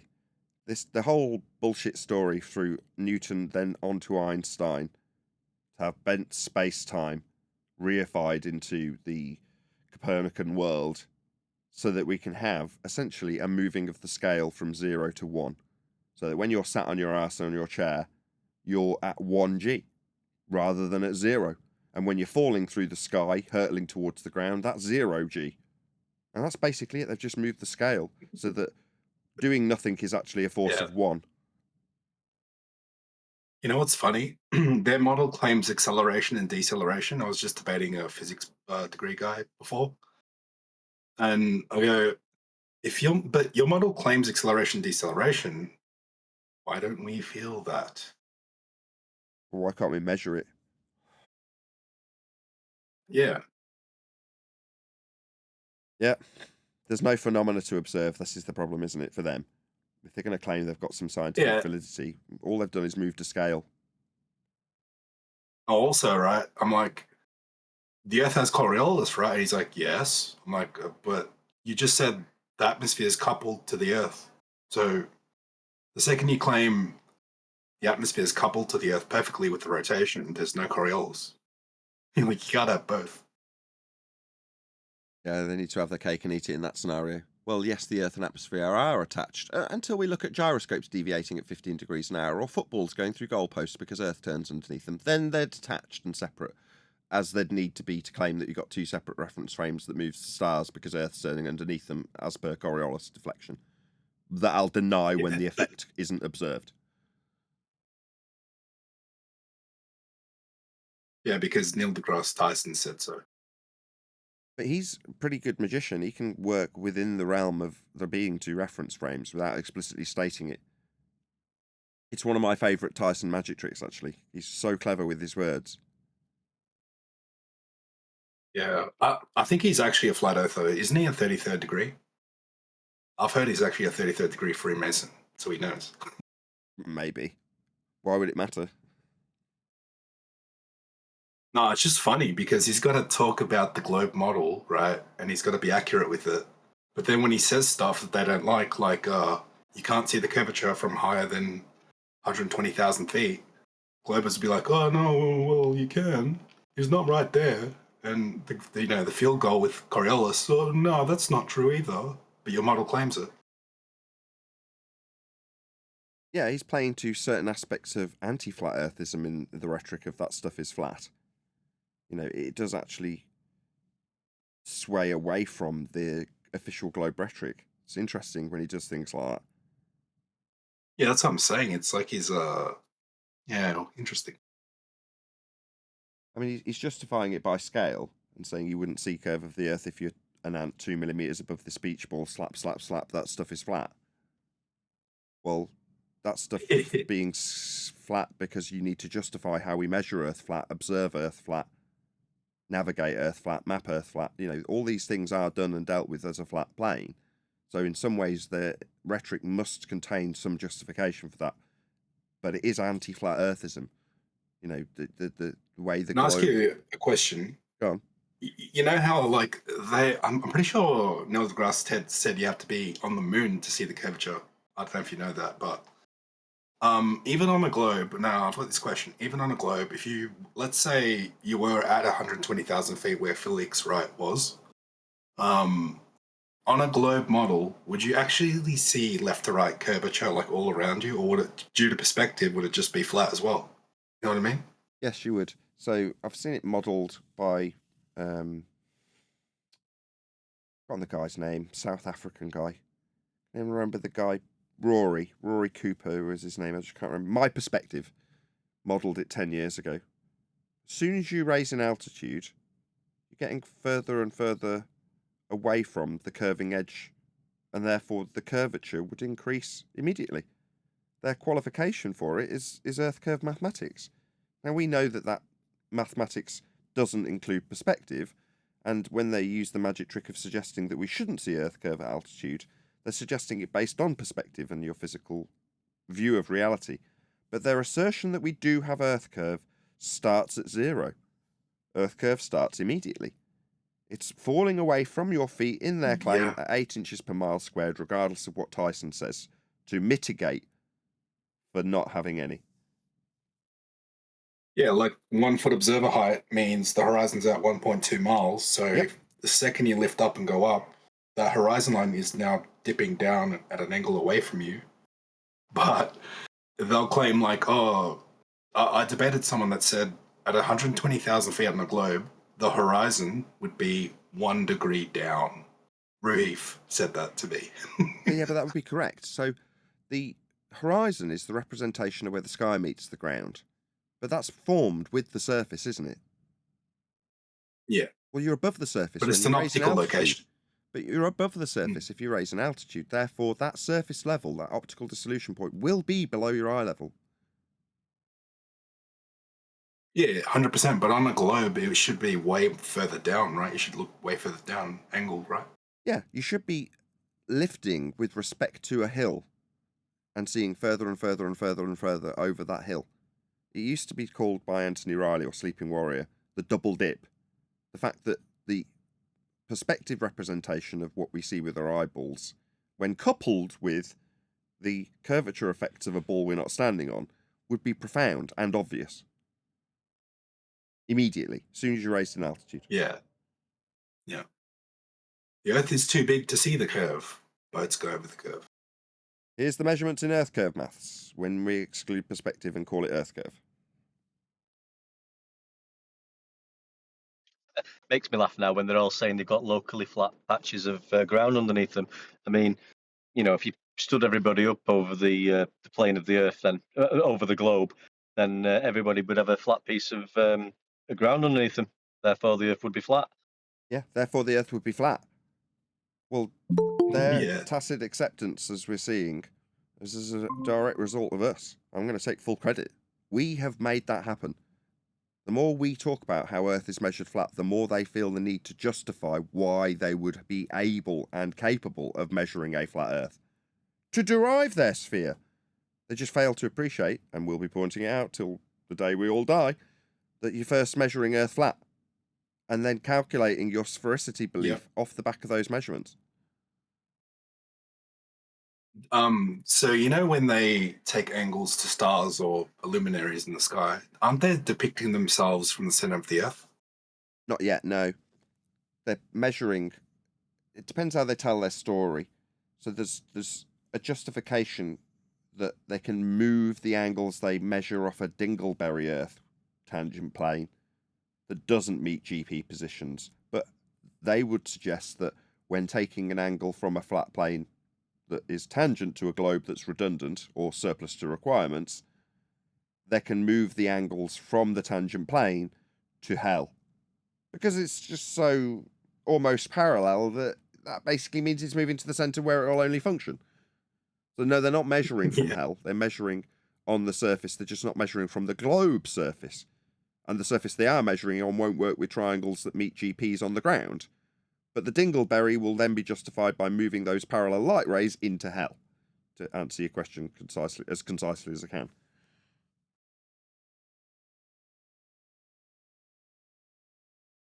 You can't measure angles in hell. We're not in hell. We're on a flat plane. That's where we get our angles from. Justifying how they can be in hell to make them somehow function in a globe isn't our concern. You don't need to do that conversion process. It isn't part of the process when you draw circles on a flat plane. You just get the GP positions for the stars that you're measuring angles with off a flat plane, and then you draw them on a flat map. There's no globe bit in it. Yeah. Also, just a simple thing like a time lapse, right, of Polaris. The stars, like the trails, they're perfectly clean cut. They don't intersect, right? Like, how do they, like, I just don't understand why these people think, with all these motions that their model is doing, that would be happening. None of them will have contemplated it, but because it's complicated, they put it to the back of their mind. I've done it myself. Various different aspects of gravity when I was a kid. Didn't make sense. And I just, okay, well, I'll put that to the back of my mind as something I need to figure out later because it's just too complicated. It doesn't make sense. Now, rather than saying, as a kid, it doesn't make sense, full stop, you assume that you're doing something wrong. That it's your inferiority in terms of comprehension of this particular aspect they've taught you that doesn't make sense. It can't be that it's just wrong and they're just teaching you something that's garbage. It's just, I don't understand it, is how you rationalise it, isn't it? But Nathan, by the way, what's up, guys? Hey, D. I think, we know what the agenda is. They're just being difficult because if you think about it, when we all grew up and we were being indoctrinated about this, it wasn't complex. It was very simple. It might have had A, B, and C to it, blam. And we accepted it because at the time we weren't critical thinkers and we weren't using our common senses and we weren't aware of things that we're being told now as adults, which is being described and explained in specificity to the point redundant repeatedly. So the reverse cannot be that difficult to accept. It just can't be. It's just the point of not wanting to accept it because you don't want to let go of your belief. That's it. Being difficult because what we're learning now, that is debunking and refuting everything that we were indoctrinated about, makes more sense with very much more explanatory detail. So, and we're adults. So we have those aspects of critical thinking in our minds. We do it with everything else. Mostly everybody on here inspire a theory about something that they don't trust, whether it be their government or some authoritative figure. So we have that mindset in our head. So what we're learning now, it's not hard to reverse the indoctrination. It's just that they don't want to. Either whatever incentive it is, Some of them are monetarily. They make money by just, kicking this narrative of the globe. But let's stop it. It is being difficult. Shout out to Unisox Femu, who says, I always have language barrier because of angles. Okay. Thank you for the super chat. Yeah, I was going to ask, about the Marconi transmission, I think 2,200 miles. Like back then, they didn't know the ionosphere existed, right? When they shot that. I think they made it up as a consequence. Yeah. So they made it up as a consequence. Are there now? I've heard that there are now radio beams that are sent that should penetrate the ionosphere, but they still reach the target. Do you know about any of these? Not really. I know how the magic trick works. When we get there, I'll tell you. They control the distances, don't they? They're measuring with respect to the time it takes the light to travel. Well, how do they control? Well, how are they getting the scaling for those timings? They've got control of all of it, haven't they? It's the scale within light speed within the heliocentric model, all derived from R, that gives them their claim of their return distances. So when they say it'll be at this particular time, well, says who? Well, says the scale based on light speed and Keplerian orbital motion, scaled with R. Yeah, but what I'm trying to say is they didn't think it'd work, the Marconi transmission, because it should have hit the curvature of the Earth, right? What I'm trying to say is that it reaches line of sight. And if there are radio transmissions beaming out that should penetrate the ionosphere, what they made up, right? Then if we're still receiving those signals, then obviously they got a huge problem. And I believe that there's I heard Witsit say, I haven't verified it, but there's declassified documents of this happening. I think it's 10,000 miles, and these signals are just insanely long distance, and they should penetrate the ionosphere. I see. So there's a contradiction in the narrative. Yeah. Yeah, I mean, it's not something I've paid a great deal of attention to. As you've already identified, they slather a layer of bullshit over the top of any issues that they have when there's an obvious expose of flat Earth in terms of how something physically works. They'll come up with this straight line that we know is straight must be bending because we're on a ball. That's basically the narrative that they'll follow, with as many layers as the public will swallow. You know what's another funny one? We all learnt in school that one day is 24 hours, one time around the sun is 1 year, and 360 degrees is how long, how much it takes to face back where you were, right? But if you do that with the globe model, every 6 months, night and day would flip. Do you know that? Yeah, I remember looking at it about 10 years ago in terms of the way the model Mhm. works. You'd be on the arse side of the sun in their model. Yeah. Yes. Yeah, so then they say, oh, well, now it's 361 degrees to make up for that. Yeah, it's just smearing of, like I said, heliocentric bullshit. Every time they can find a crack in the model, they just smear another layer of garbage over the top of it to try and justify it. It's a never-ending stream of this doesn't work, so this is the reason why it doesn't work. It's apologetics, constant apologetics.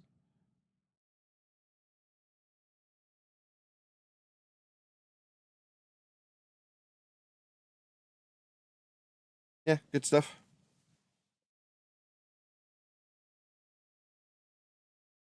We had a fundy in. Also, go on. I was going to say, also with the argument with the attitude indicator in planes, how they say, oh, pendulous veins magically tethers around the globe, right, and adjusts for it. The problem with that is pendulous veins were invented 25 years after the attitude indicator, and not all planes even have pendulous veins, right, in the attitude indicator. So it's it's just so stupid, that they have to justify these things that are just obviously like the attitude indicator is a flat Earth instrument. Yeah, that's something Brian's chasing down at the moment just to prove that, because pitch data is going to show that. I mean, we already know that's the case. They already know it's the case. They just don't want it confirmed by an official source, which is quite amusing. Yeah. But Brian's chasing that down currently. But you're absolutely right. You know, they're Band-Aid apologetics. It's like, do any of them actually look internally and go, do I really accept this Band-Aid? Or do I just get angry that a flat earther doesn't just carte blanche accept it so I can forget about it? Yeah, exactly. Another simple proof, right? Like, if anyone has planes, go like fly in the south, like say Tropic of Capricorn, way below the equator, and set your marker in heading west or whatever. Say you set it west and you make a marker where west is, and just fly at the marker that you made.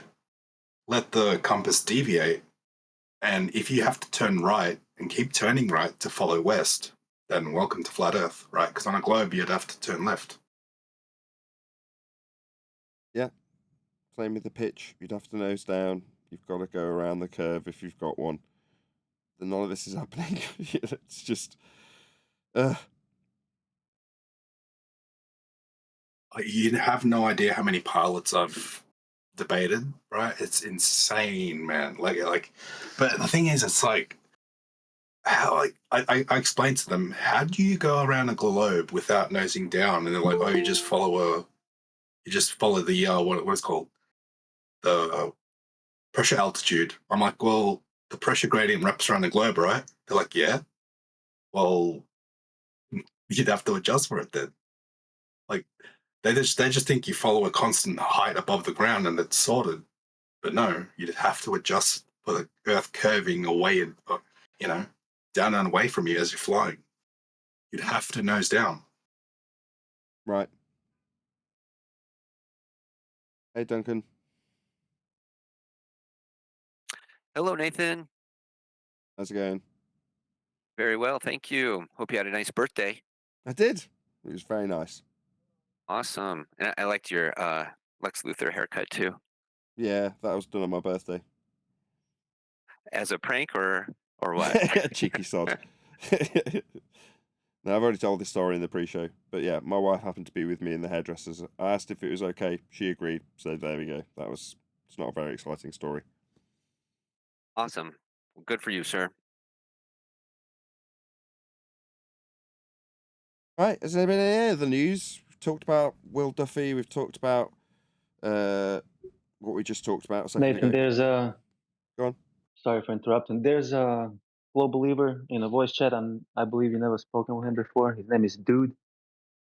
Dude, if you're there, if you'd like to say hello, feel free. If not, no pressure either. Hello, Dude.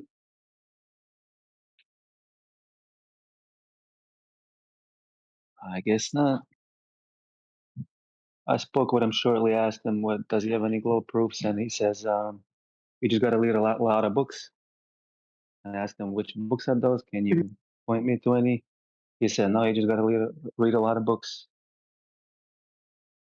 Like the ones Dude, that if you're we read there, in like primary school. yeah. Oh, I'm not sure, man.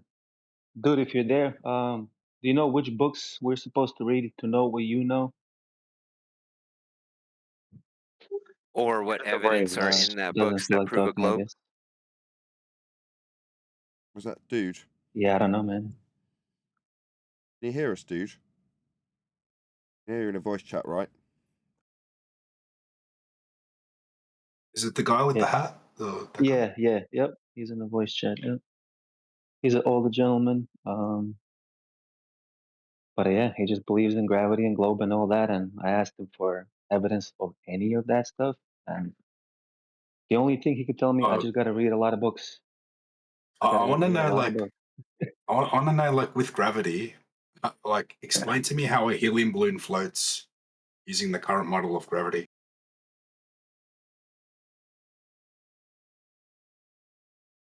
There's another globe believer in the voice chat, also Goda. I don't think I've ever seen this person before. Good morning, Goda. Goda, would you like to say hello? Do you have any globe proof, maybe? Or just listening to conversations? Goda, all right. I don't feel like talking, I guess. Sorry for interruption, Nathan. You're in voice chat. Why are they in voice chat then? Maybe This is shy guys. valuable real estate here. Who's that? Go ahead. Nathan, remember the green flash argument with the sun? How it proves it sets above the horizon? Do you want me to go over that for the panel? Yeah, I said at the time I'm colourblind, so it wouldn't have sunk in for me to reiterate it or summarise it beforehand, but go ahead. Okay, so when we look at the sunset, we sometimes capture what's called a green flash above the sun. So the light refracts and you can see like a blue and green above the sun. Now, when you get a triangular prism and you shine a light from below the prism, it'll refract the light rainbow in a certain orientation. So when you do it from the below the prism upward into it, it will have the red and yellow on top. Okay. And now when you get the light and shine it on top of the prism downwards towards it, it will invert those colors and the green and blue will be on top. Now in reality, the sun, we see the green and blue on top, meaning that even though the sun is technically, because of perspective, at the horizon and setting, it's way above your head still because the light's coming from above you. So yeah, just cool proof that a sun sits above the horizon. Did everyone follow along with that? Just can I get a quick straw poll of everyone who just listened? Did you all follow that? I'm gonna be honest. I had my phone on silent because I had to walk through the hallway of where I work at. So no, but I love the last thing that he said. It's something I could tell my children. No matter how low it looks afar, it's really still way above our head, just like if we were standing right underneath it. I like that ending. Because I got a little lost, honestly. no, Sorry. that's okay. That's what I want to hear. So, based on what D. Rose has explained, he understood the end, which is to say that the conclusion is that the sun must be at a higher altitude than you're viewing it from, regardless of its apparent position with respect to the horizon. You've called that perspective, fine.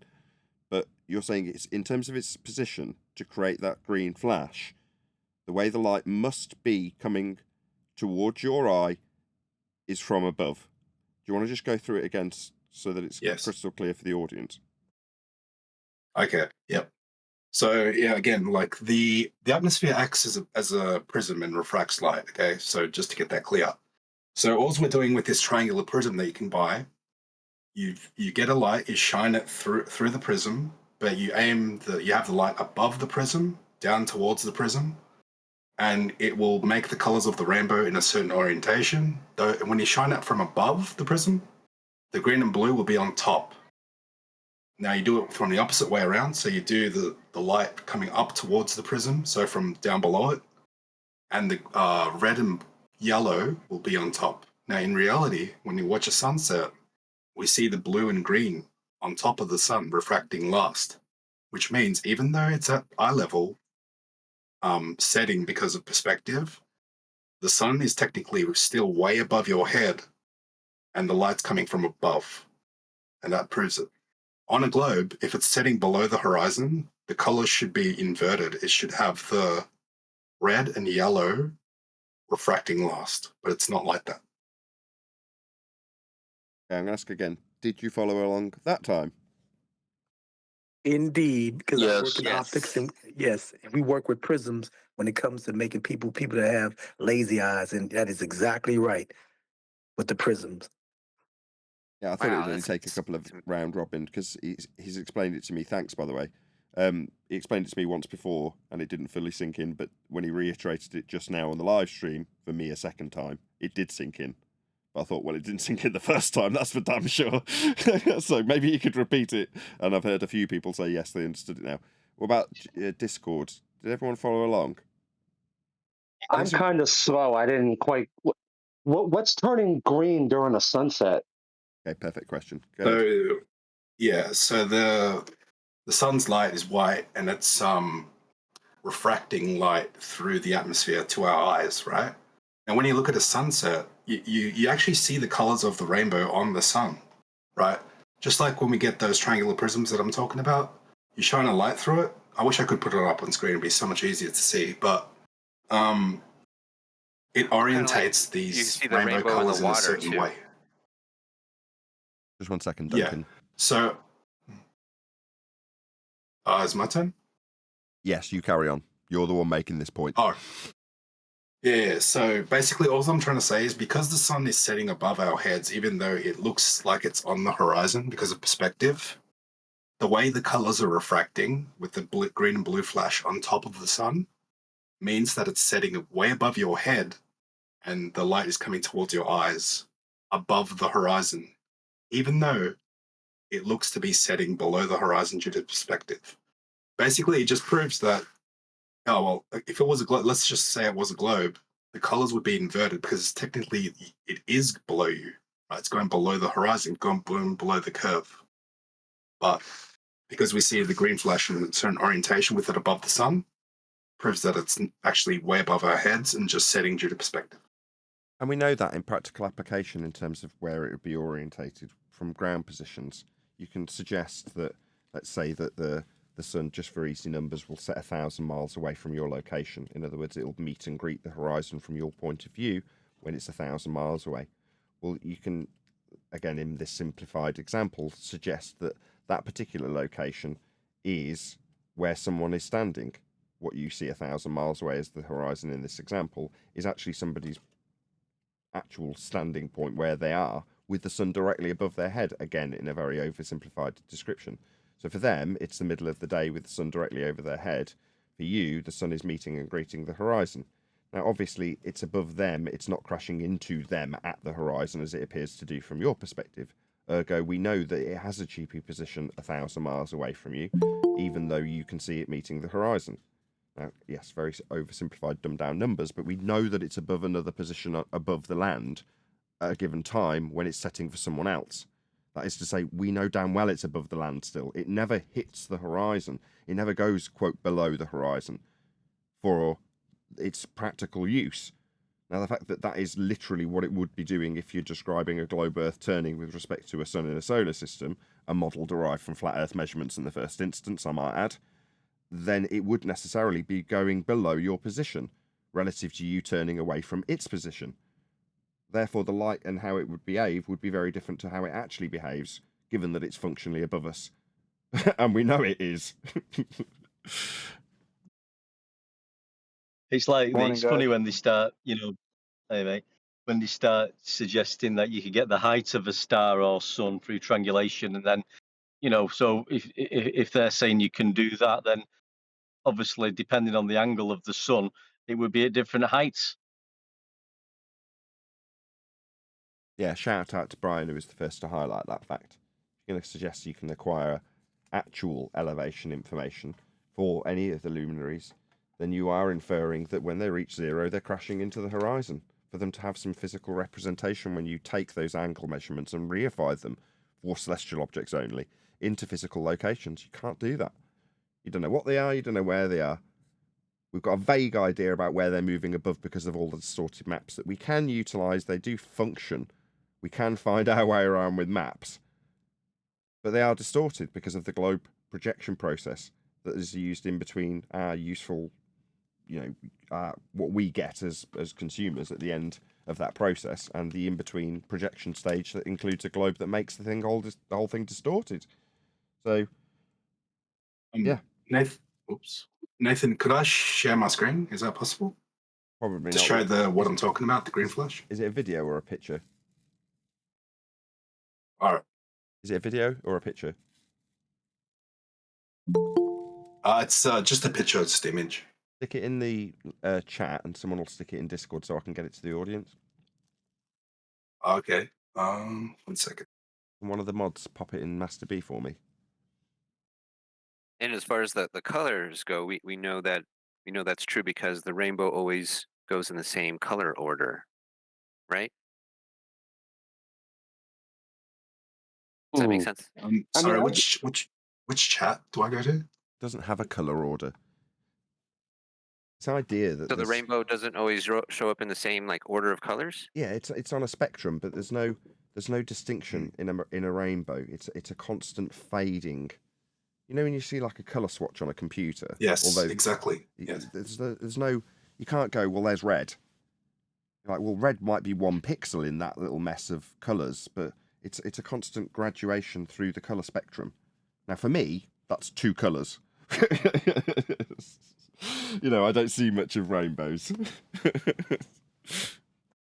I have a Like I similar get the issue. whole I'm perspective green thing. brown. Well I done, just Jack. never noticed the color Just green above the sun during the sunset. me neither. That's the only thing I'm a little confused about. Well, yeah, you can't see colors. Well, he's sending a picture, hopefully. Go ahead, Duncan. All right. Yeah, I'm I'm grabbing just it. saying I'm green, brown, gray, colorblind, so I'm not sure if I see it correctly either. Did somebody already deal with the atmosphere and we got refraction for sure in the atmosphere? Did somebody already deal with that? I had to get up and No, nobody's dealt with that. Admiral, what? So somebody let them get away with that? One of our own, actually. Who's one of our own? Who said that? That was me, Angels of Light. Angels The of guy Light. with the guitar. Yes. Number one, atmosphere is a contradiction in terms. Atmo means air. Air is a gas. Sphere is a shape. Gases have no inherent shape. Number two, can you define refraction for everyone, please? The bending of light through a medium. That's not it. Is that right? No. Give him Snell's law if you know what it is. That's what he's fishing for. Oh wow, Snail's law. Geez, sorry, I haven't been a flat Earth for that long.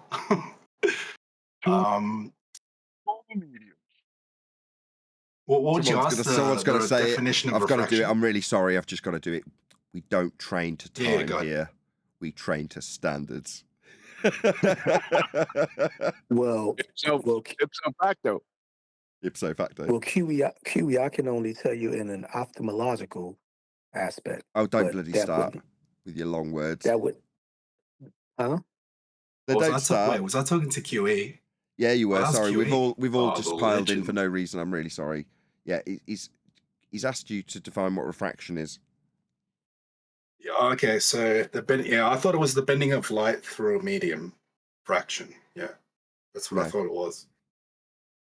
So what is it? What's the definition? Should I Google it? No. Snell's law, also known as Snell-Descartes law and the law of refraction, is a formula used to describe the relationship between the angles of incidence and refraction when referring to light or other waves. Light's not a wave, but I digress. Passing through a boundary between two different isotropic media, such as water, glass, or air. End of citation. Okay. There you go.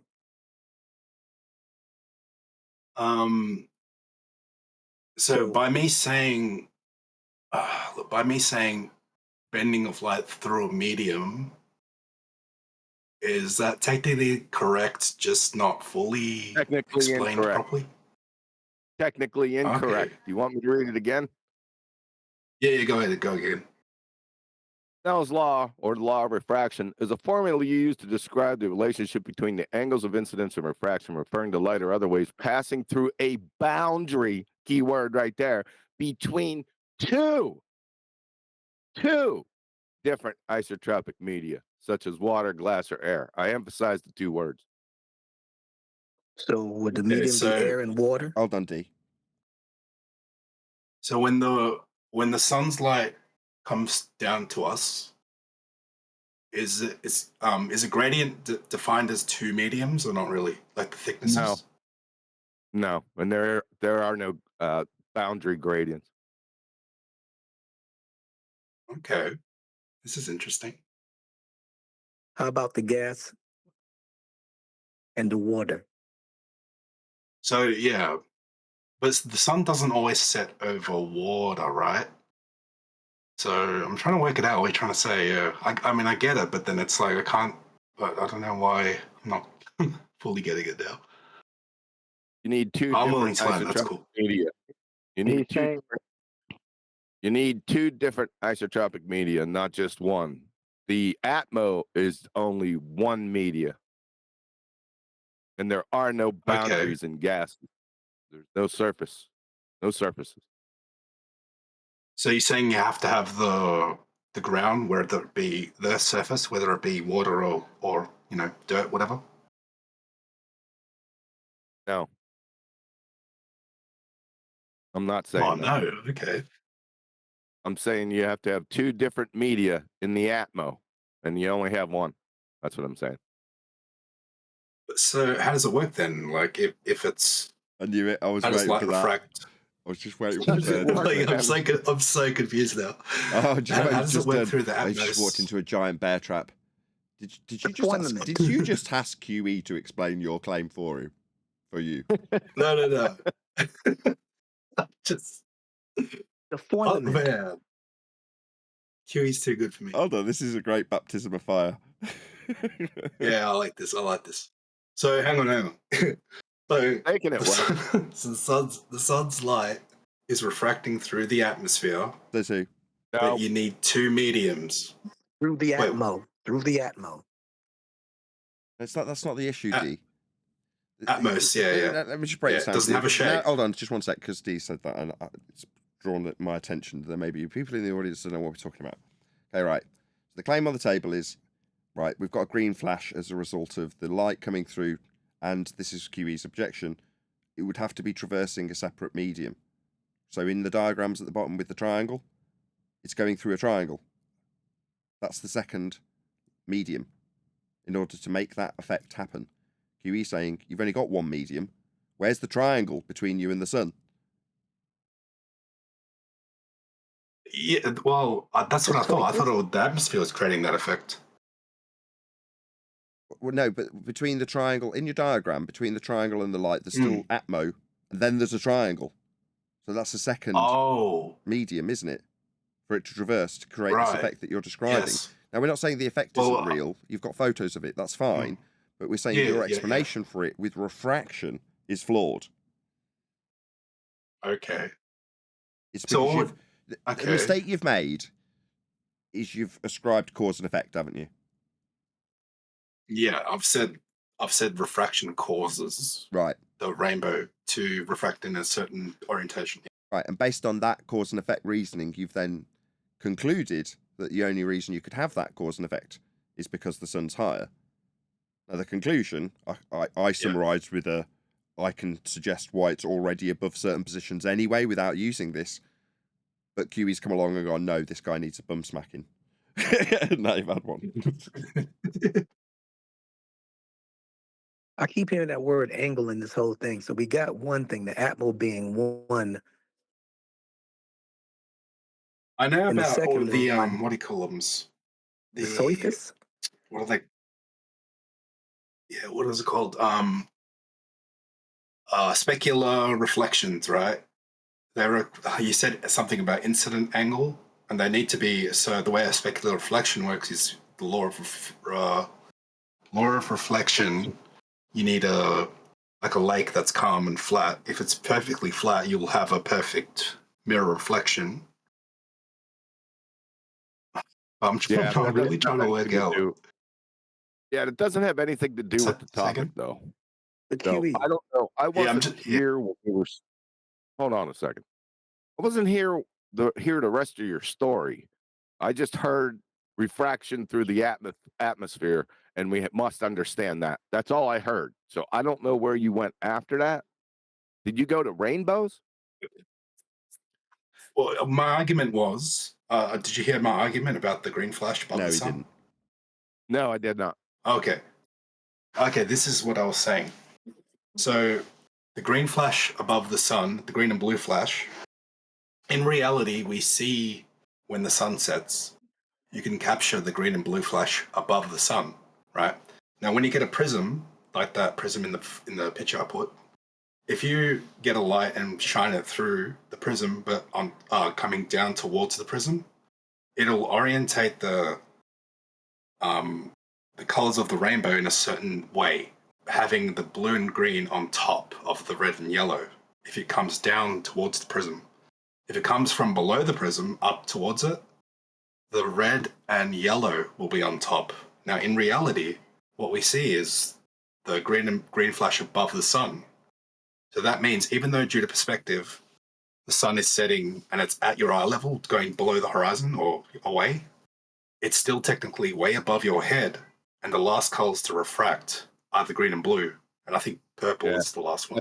Okay, fair enough. That's not refraction, though. We already seen that. All right, we Somebody established wrote, that. I'm trying to find out. This is going to be the second why is D Rose in this discussion? because I'm I into don't know. refraction, bruh. I do it every day, but the way he's breaking it down, you said we got Atmo as being one of the mediums. The other medium, as we know, the majority of our plane is water.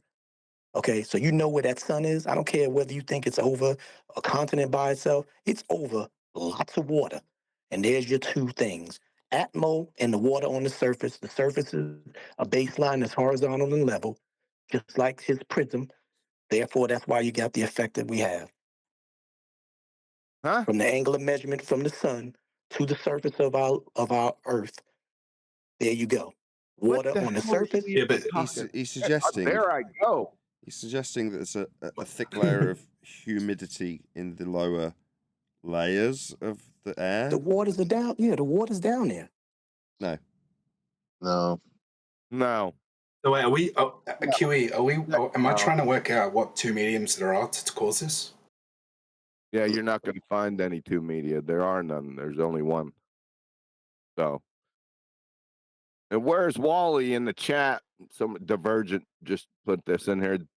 Where's Wally? You're a retard. You don't know what Snell's law is, and so are all of your Glober buddies. I have yet to have a Glober in over 8 years to find what refraction is. The only thing they do is refraction. That's it. No one's ever defined it correctly in 8 years. I love this. Hey, on a clear day you see further, right? But Chicago skyline is a mirage. Chicago skyline's not a mirage. What's a mirage? I know I'm trolling. I know I'm trolling. Oh, I have yet to have Yeah, one of no, them I know. define a mirage correctly. I think A Chicago's a globe would define a mirage. isn't it? mirage.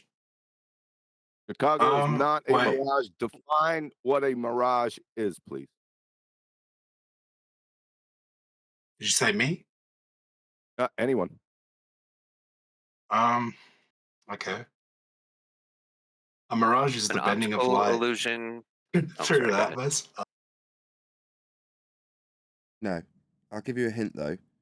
You've got superior and inferior versions of these. So Yeah. So you know, superior. Wait, inferior mirage is that the one that's upside down? close. There's another aspect to it that includes the upside down aspect as well. There is another aspect. Okay. Yeah, there's going to be two parts to the image that you're going to see. One is going to be upside down or inverted versus the original image. That's a mirage. So the original image is the one that you have line of sight to, right? And then the one that's upside down is the one that's basically the mirage that's upside down. That's caused by the mirror image, as in what you're looking at. Not exactly.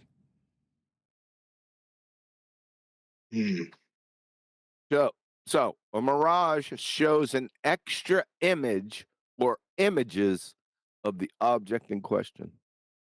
When you look at Chicago, is there an extra image or images of that object? Is there another Chicago below Nope. Chicago? No, it's not a mirage. That's why it's just the real. Exactly, it's just the real thing. You just a clear day. You're seeing what's there. That doesn't actually need to, But you know to state that though. You realise that that's a trap. There's literally there's no explanation required. Literally, the label of what's in the photo is sufficient for you as a flat earther. What is it? Oh yeah. Chicago. It's just the skyline that's not below the curvature because the Earth's flat. Why did you add that bit at the end? That's not below the curvature. Why would you have to add that? Which part of what? Wait, say again? Let me tell you a little story. There's two guys, Yeah. and they're sitting there looking over a bay, a town that's across the way, and this town's 20 miles away. And the one guy's turned to the other, and he says, "You see that clock? Can you see it right in the distance?" And the guy next to him says, "Yeah, I do see that clock." And the guy says, "Yeah, I can almost tell the time off that clock. It's mad how far we can see." And the guy next to him says, "No, we're not actually seeing that clock. It's a slightly looming non-standard refraction mirage of the clock from behind the physical geometric sphere edge horizon formerly known as Earth curvature. Therefore, it's not a clock. The hologrammatic projection of a clock raised up, loomed up from behind the curve of the Earth. You're not really seeing the clock. It's a mirage. Now, that guy's a globe believer. And the flat earther's response is, I just see a clock. Yeah, exactly. I agree. Not, I just see a clock that should be behind Earth curve. That's not what the flat earther says. He just says, I see a clock because I got eyeballs. Yeah, exactly. It's there. I see it.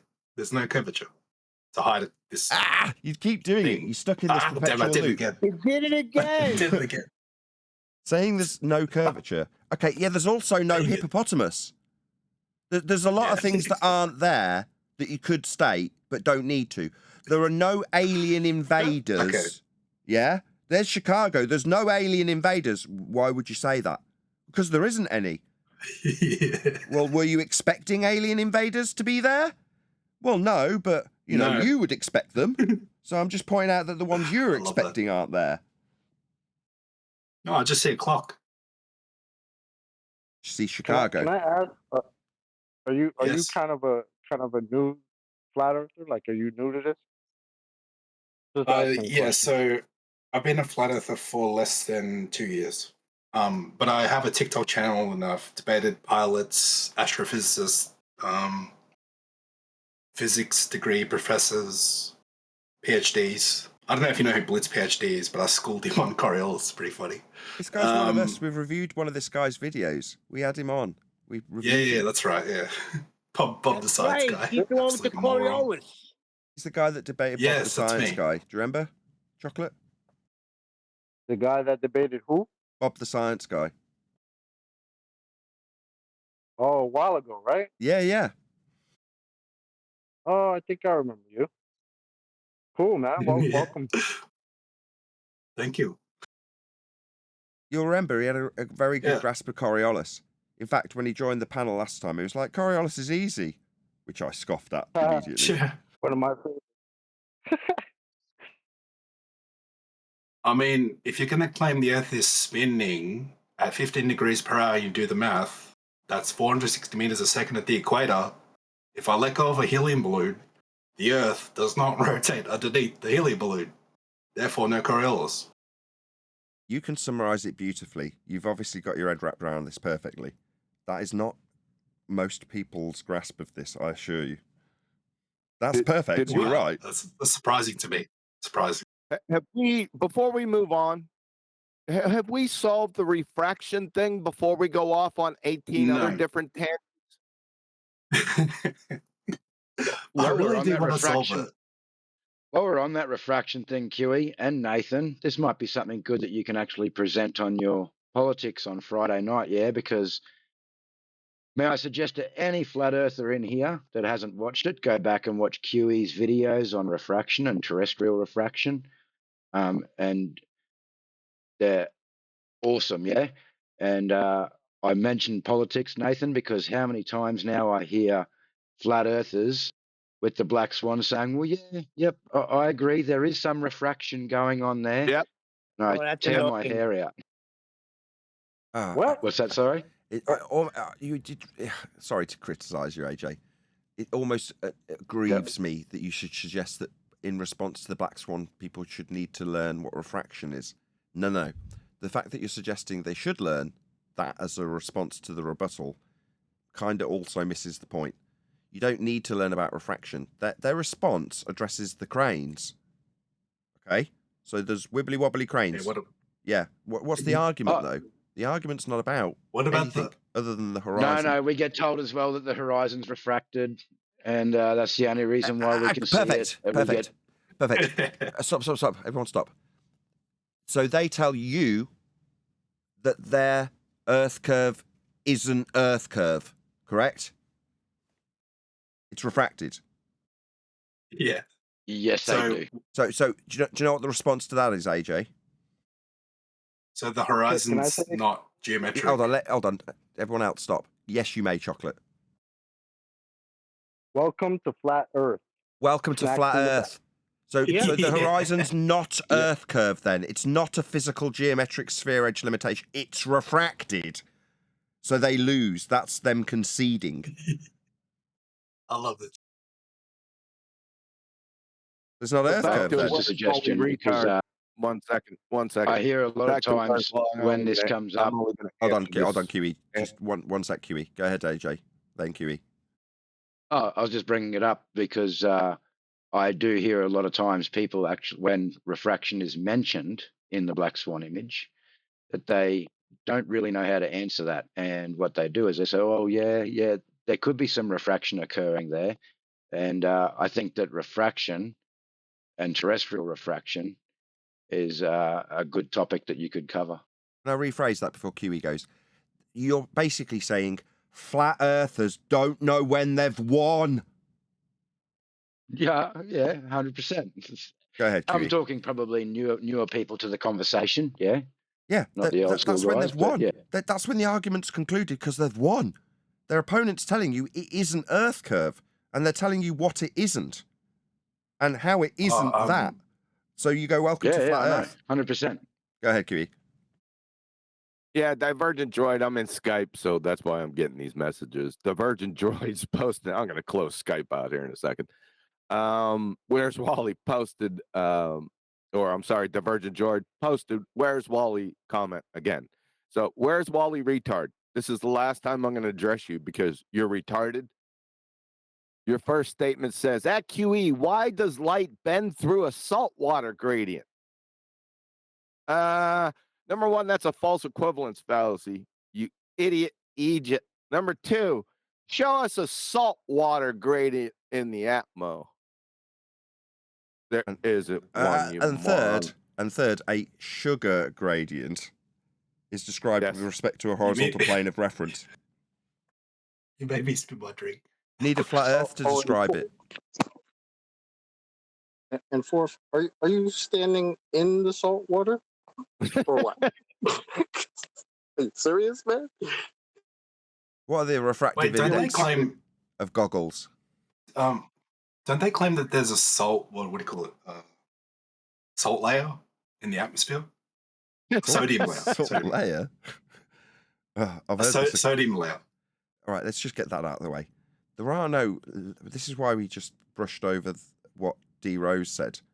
There are no layers in air, right? It's an anisotropic, inhomogeneous mixture of gases, and the quantities, while they do thin out as you go up, where you're moving away from the production of those gases, the actual quantities are the same. If you go up to the top of Everest, you might be breathing thinner air, but it's the same air. It's not like you've got a layer, suddenly you go up and you're like, bloody hell, I'm in the nitrogen layer. It doesn't work like that. Air is predominantly gaps, isn't it? So all of the different gases can just interact in a mixture. Yeah. Can't they? So there's no layers. Could I ask, right?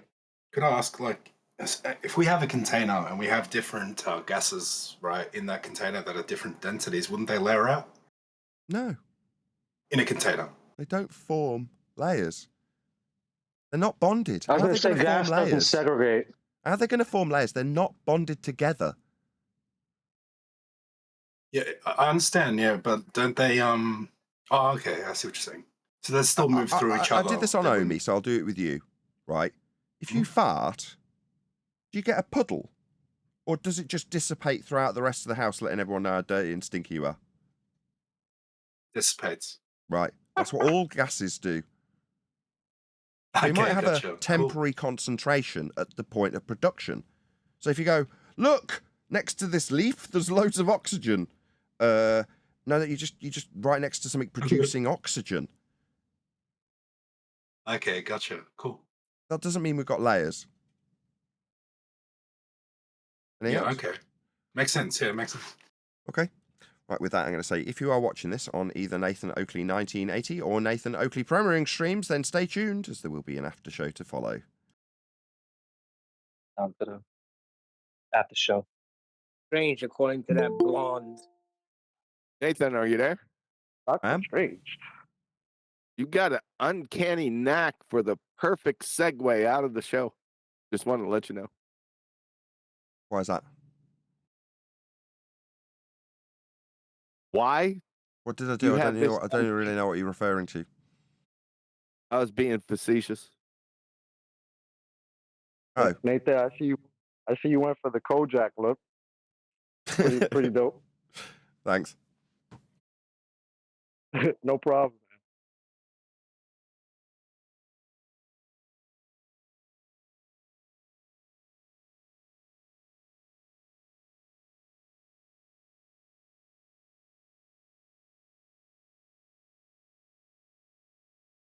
Is after show going to die on its ass before Sorry, it's guys. even begun? Well, yeah, you killed it. Did I do? I didn't do anything. You ended the show when everything was getting good, and now we got to regroup. Get a grip. Seriously. Get a grip. Did anybody watch Alien, the new Alien movie? Nah. Is that any good? It's actually pretty good. Minus all the hilarious space stuff that they do. It slips in after Aliens, doesn't it, in the timeline? Right after Alien, actually. Oh, is it after about 20 Alien? years. Gotcha. It's after Alien before Aliens. I see. Yeah.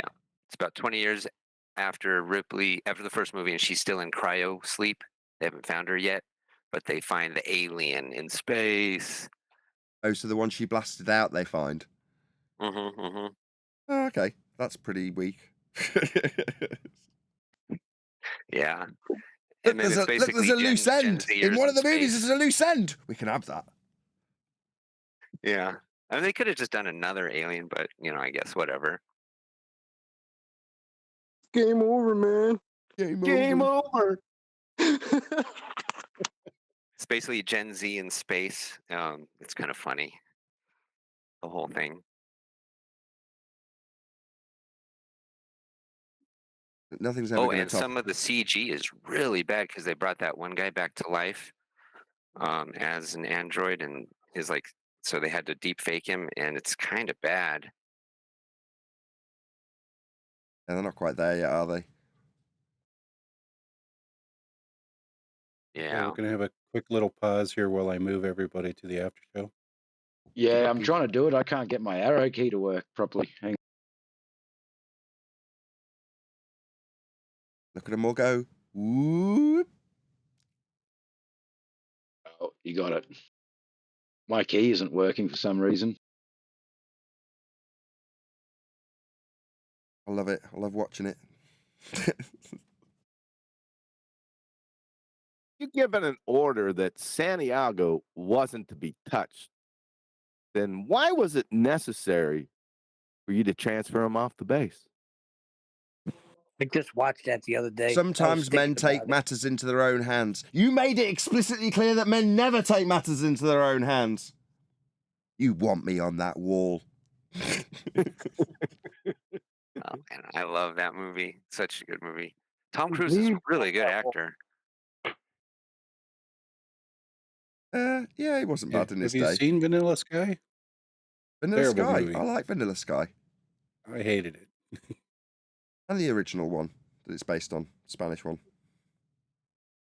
Vanilla Sky, I think that. Again? It's Obre Los Ojos. Right. I thought they were good movies. I like Vanilla Sky. Me too. Tech support. Could I make another point? Ed. With the crepuscular rays from the sun that we see, you know how the globers say, "Oh, well, it's like train tracks converging." Well, what is it? I don't think that's right, because the light divergence that we're seeing, it's diverging, like, say, vertical and not to our eyes. Do you see what I'm saying? If we're looking at train tracks right below us, yes, they will converge.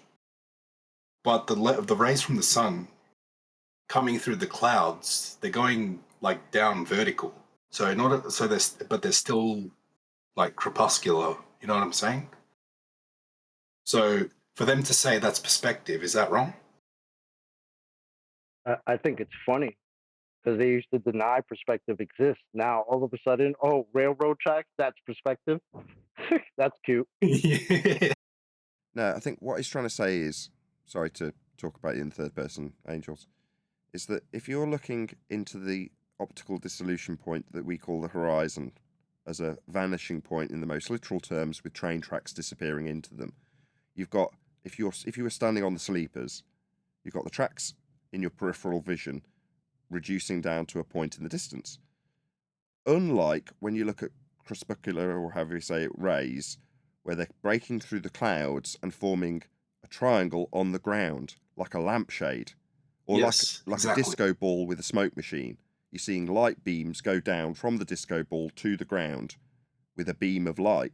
Well, that's nothing like how you would describe things reaching a vanishing point. That's what he's saying. So he's saying, is it unfair to call it perspective? Exactly. Well, everything you see is going to comprise of a perspective element. So no, to say it's not perspective is also just as wrong, but it's not as simplistic as saying perspective. Chocolate's then saying, what perspective? They're globers. Yeah. He's right, too. No, I get it though. Chocolate. What you said, Right. Nathan's correct. Like the light's coming down to the ground, not our eyes, and yet it's still converging to the point of the sun, right? Yeah. But I can't give you any information further to that observation. In terms of what's useful, in terms of the locality of that sun, can be practically applied with celestial navigation. That's something that I can stand by, hand on heart, and be quite abrupt about. But the speculation about why the whys and wherefores of how do you say it? Crepuscular? Crepuscular? Crepuscular. Crepuscular. Crepuscular. So, Nate, so Crepuscular, one minor yeah. correction with that. The word crepuscular, guys, only means the time of the day. Like the crepuscular animals are the animals that come out in the evening. So it doesn't really describe the diverging rays properly. No. You're thinking of nocturnal. No. Crepuscular. I'm just messing. The word crepuscular does not describe diverging rays. That's why diverging rays is more correct term, in my opinion. Okay. Yeah, I've heard them called diverging rays too. Yeah. There are no rays. Rays don't exist in reality. Uh-oh. Have we solved this refraction?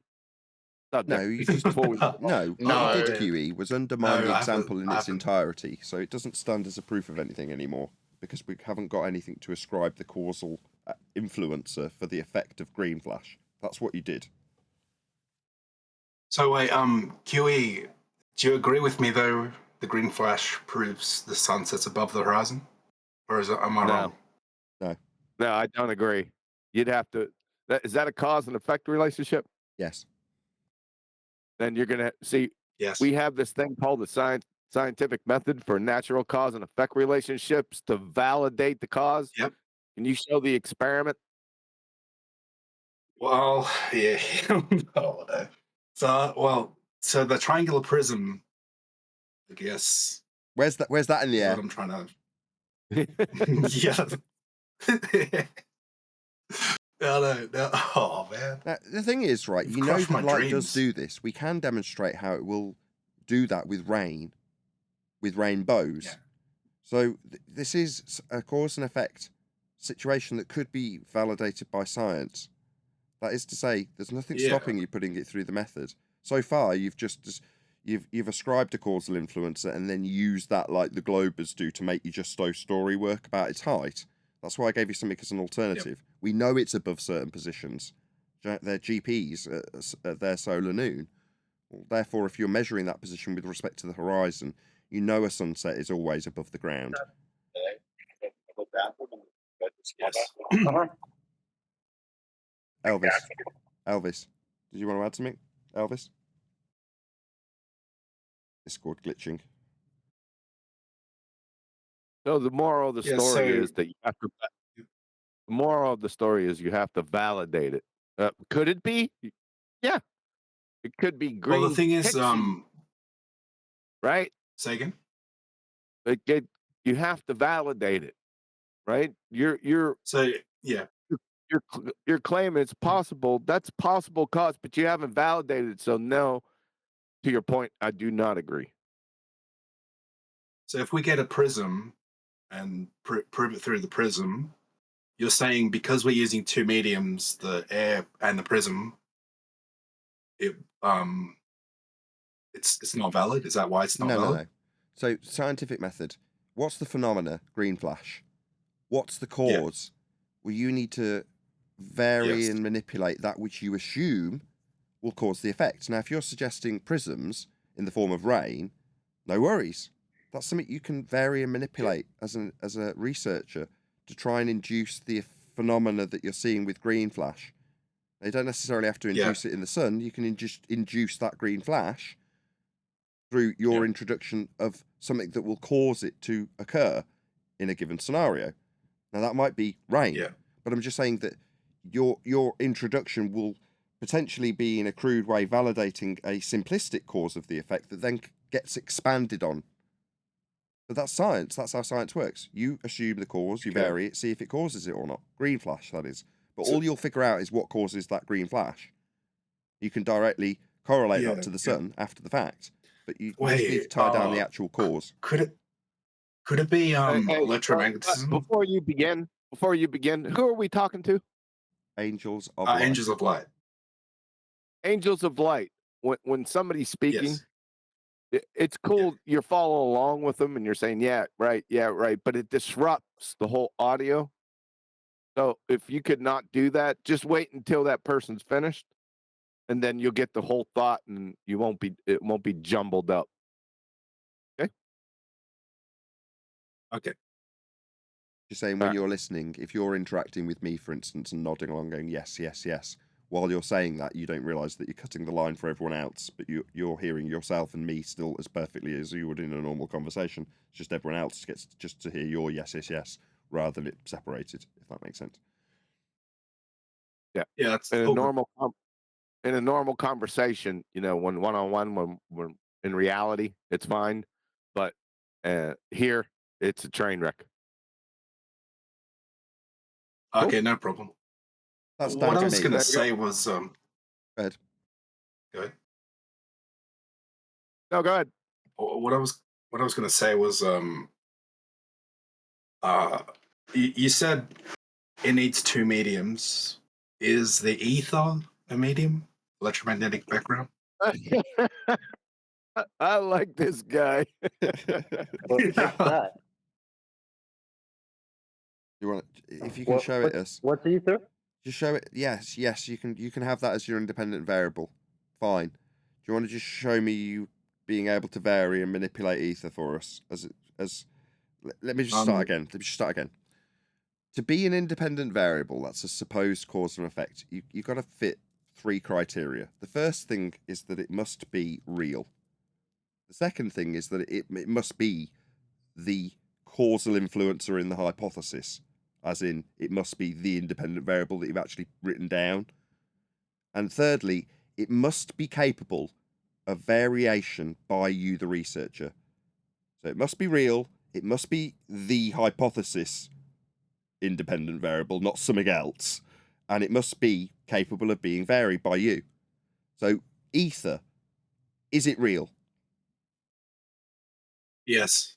Show it me. What'd you say, sorry? Show it me then.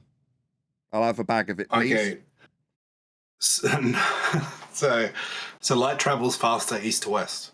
That's not, I didn't ask for an explanation. Just show it me. I can't show you the ether. Then it's not real. Tell you through. Then it's not real. You notice how raindrops, when it was varying raindrops between you to introduce a second medium that would definitely occur in nature, that you're capable of varying raindrops. Ether, not so much. Can I put if raindrops into a hypothesis? Yes. Are raindrops real? Yes. Can I vary and manipulate the raindrop content of the quasi-atmo? Yeah. I can do all of those things for that particular independent variable. Can I do it for ether? It fails every criteria, doesn't it, for an independent variable? Yeah, I guess so, yeah. Unless you can show it me. What about Okay, so what about the effects of ether on light? Sorry, you haven't shown it me, That- but you're assuming it's producing effects now. So we're not seeing it. It isn't real. We can't vary it. You haven't shown it, but it produces effects. Does it? Yeah. So the Sagnac effect, isn't that proof of ether? God. What? Well, Have you you tell me. been What's the high? effect? Okay, what's the effect first of all? Did you say Sagnac effect? What's that effect? Yeah. So light traveling through a rotating reference frame Where does that occur in nature? has a fringe. Where does that occur in nature? Does it occur in nature? Well, well, technically it would, right? If the sun is shining west, the light would be traveling faster west. Okay, so what's our phenomena that we're studying? The sun moving west? Is that our phenomena? The actual light from the sun. So we're studying the phenomena of the light from the sun when traveling west. How is that a phenomena? I'm not following how that's a phenomena. Well, so the Sagnac effect basically shows that the Stop. The light. Stop. Yeah. I need to know what the Sagnac's doing. Just tell me what the effect we're observing. So step one in the method is observe a natural phenomena. Because if we're going to try and figure out things that occur in nature, that's natural science. Now, if we're going to try and figure out an effect a man's made, Mr. Sagnac's effect, I couldn't care less. Natural science is what advances humanity. Figuring out why a man can make a little light flash on and off, that's not an effect, that's synthetic. So unless you can show me this effect in nature, it's not a natural phenomena, therefore not worthy of science. Okay, well, I guess I can't show that then. But it's not a natural phenomena. So far, strike two, no ether then. So we're conjuring the idea of ether from a man-made synthetic effect, correct? Yeah. You see all the flaws then now? Yeah. Right, where did you get this poison from? So wait, ether is not real? You've just told me. Have you shown it me? No. Right. Does it exist in nature? No. What have you got to suggest that it does? A man-made parlor trick. That's what you got so far. Yeah. So the ring laser gyro, that doesn't detect ether? So ring laser gyro do. What does it do? If you don't It's basically rotate a small the device. Say again? Just on your Sagnac effect, if you don't rotate the device, do you get any phase shift? No. Actually, I think you do, but very less. Right? Because the light is traveling around a circuit, like a circular motion, right? So when it's traveling a certain direction, east to west, right, like going from right to left. Right to left. There will be a fringe shift in the actual apparatus, I believe. How does optical gyroscope work? I'm not entirely sure, but I believe it's a smaller version of the Sagnac experiment where he spins the apparatus at a certain rate, and there's two laser beams. Oh, actually, is it one and then it's split, and it goes around a circuit with mirrors, and then re-enters interferometer, and it detects a phase shift. Based on the movement of the device, yeah? Say again? Based on the movement of the device. So the device knows it's moved. Yes. By the phase shift. Yeah.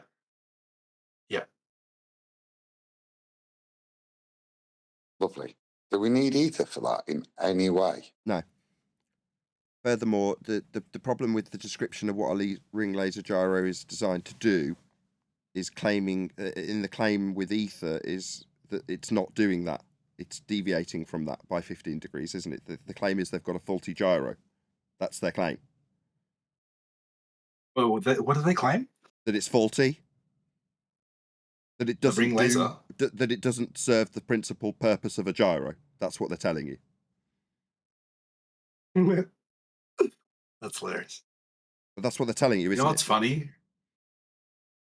Bob Nodell debunked Einstein. Did he? Would that be correct because they think a ring laser gyroscope detects the motion of the Earth?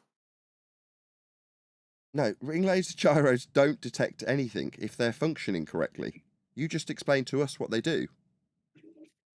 Yeah, I was saying how it has a phase shift, right? Yeah, if you move the device. Like a. Yeah. So wait, doesn't it God, have a phase shift even if you don't move it? Like the Segmac? do we have Like, to let's say you didn't unpack? spin it. Do we have to unpack this incoherent, nonsensical bullshittery from the Witsit Institute of Nonsense? Yes. This is what it sounds like to me. Yes, we are doing exactly that. OMG, dude. Okay. He's So a you newbie. said He's a Light's new guy. traveling? He's a new guy. He's Okay, he's a new guy. You said that Light's traveling. You need to go back to Witsit because Witsit said that Light doesn't travel. It's already there. Yeah, I know you said that. Yeah, I don't know. Okay, yeah.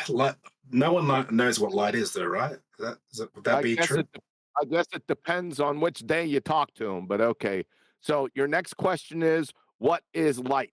Is that your next question? Well, yeah, light. Yeah, light's interesting because it's like it's sentient, right? Like it No. knows when it's being observed. Okay. No.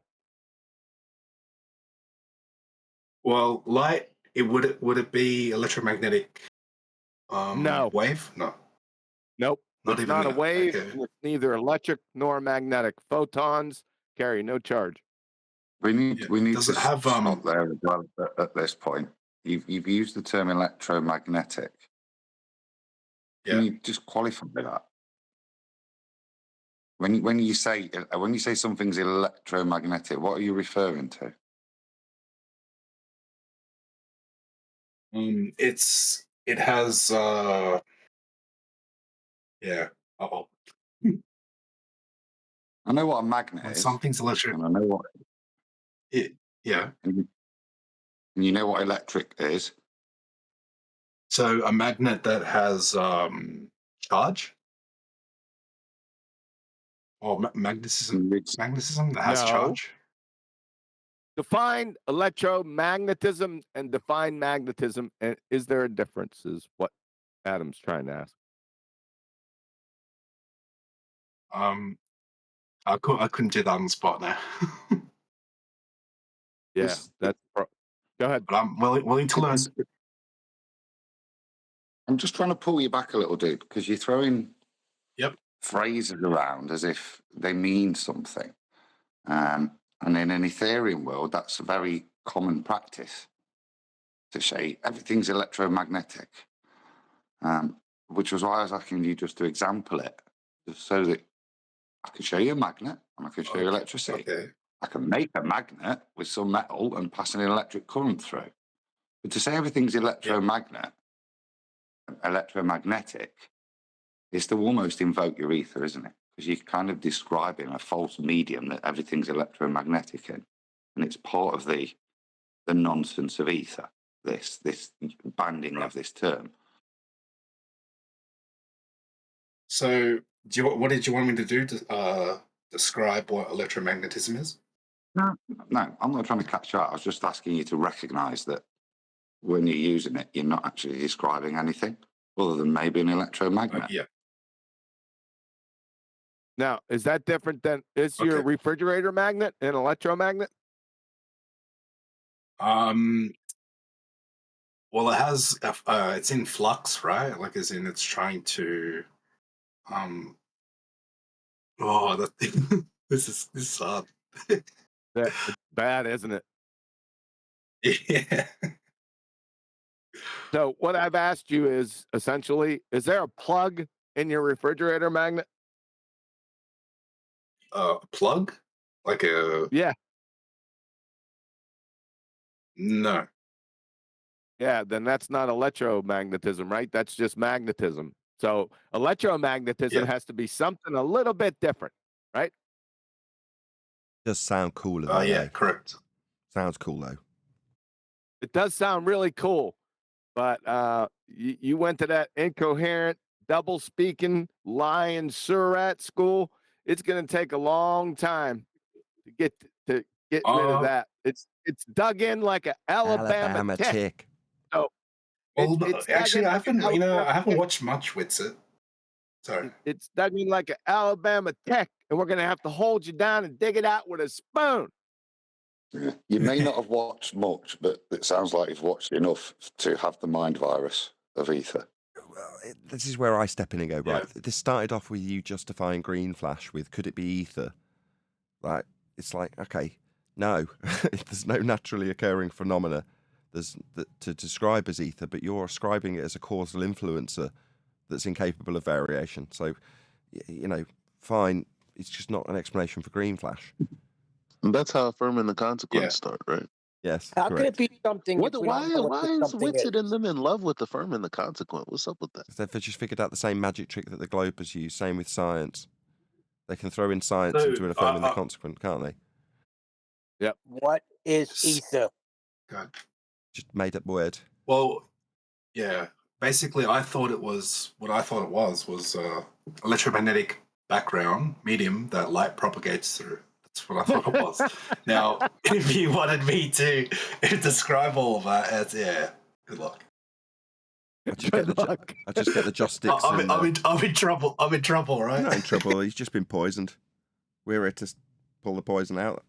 I was going to say suck the poison out, but people might get the wrong idea. Too I funny. like you guys. He's taking it. I'll tell you what, you're taking it well, though. You got a good attitude on you. I like you guys.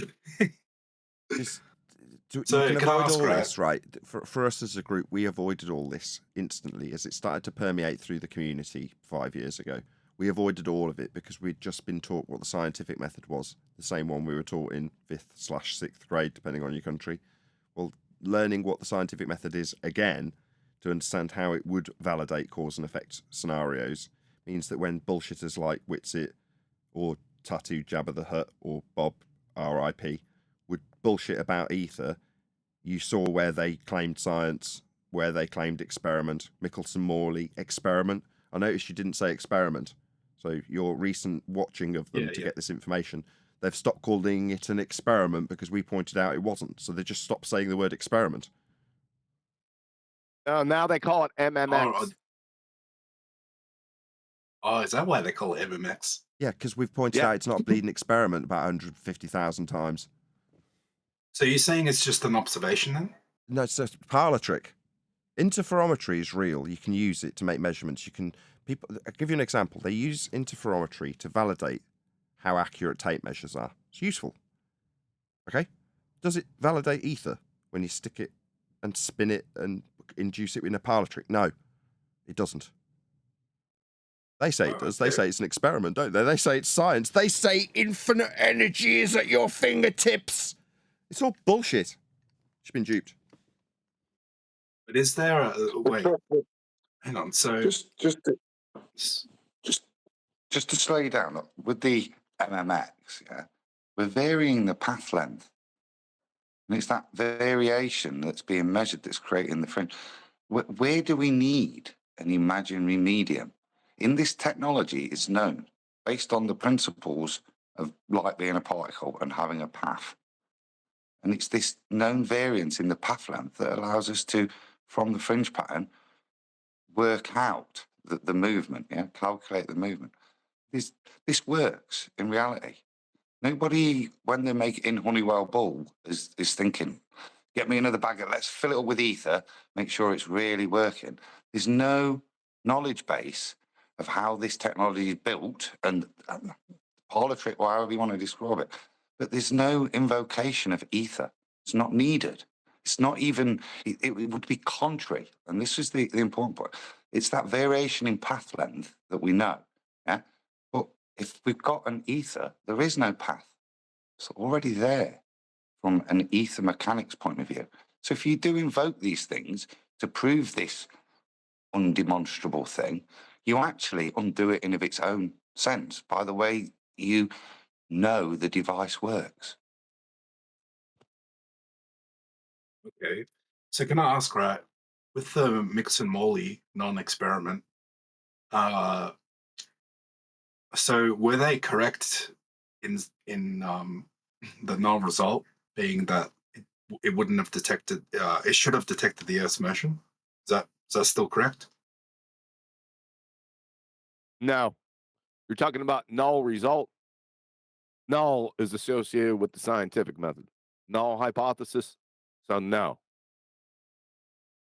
it's a category error. Okay. Follow? Because you got your alternative hypothesis, and then you got the null hypothesis. So they keep on going on about this null result in a non-experiment. I don't think so. Okay. Interesting. It's a null experiment. Hey, you know what is funny though? The globals will say like, what was that thing? The Foucault's pendulum proves the Earth is moving because it's rotating underneath the pendulum. But then they also say that, like things like Coriolis don't exist because of conservation of momentum. Wait, hang on a second. Isn't the Foucault's pendulum in a room that should be conserving momentum? No, it has nothing to do with conservation of momentum, linear or angular whatsoever. And no, they don't say the Foucault's pendulum or the Earth spins under the Foucault's pendulum. They don't say that. The ballers, no, they say the opposite. Yeah, and if Say the they're ever opposite. telling you that Coriolis doesn't exist, just stop there. Tell them thanks. Welcome to flat Earth, because that's supposedly their Exactly, aim I to do. prove that. That retention of angular momentum or linear in reality, but is a Globiolus effect. They've just realised that there is no effect of Earth turning underneath, which is the primary claim. Same with Bob's gyro, right? What's the primary claim when they affirm the consequent with that? If Earth turns 15 degrees drift, 15 degrees and drift, therefore, it's ether. That's what actually happened. Choose something else, Interesting. replace the P statement with ether instead of Earth turn.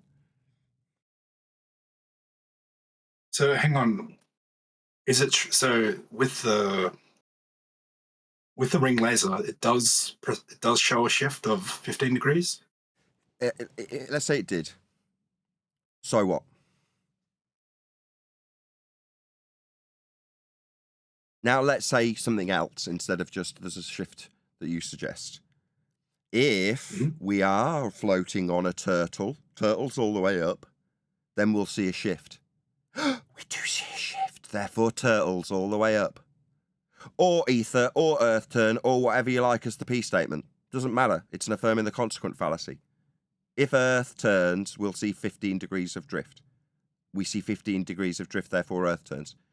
If there's ether, 15 degrees an hour drift. 15 degrees an hour drift, therefore ether. If turtles all the way up, then 15 degrees an hour drift. 15 degrees an hour drift, therefore turtles all the way up. Do you follow? Yeah, I get you. In that case, it's assumption of Earth turning. Currently, we have the exact same thing with Antarctica.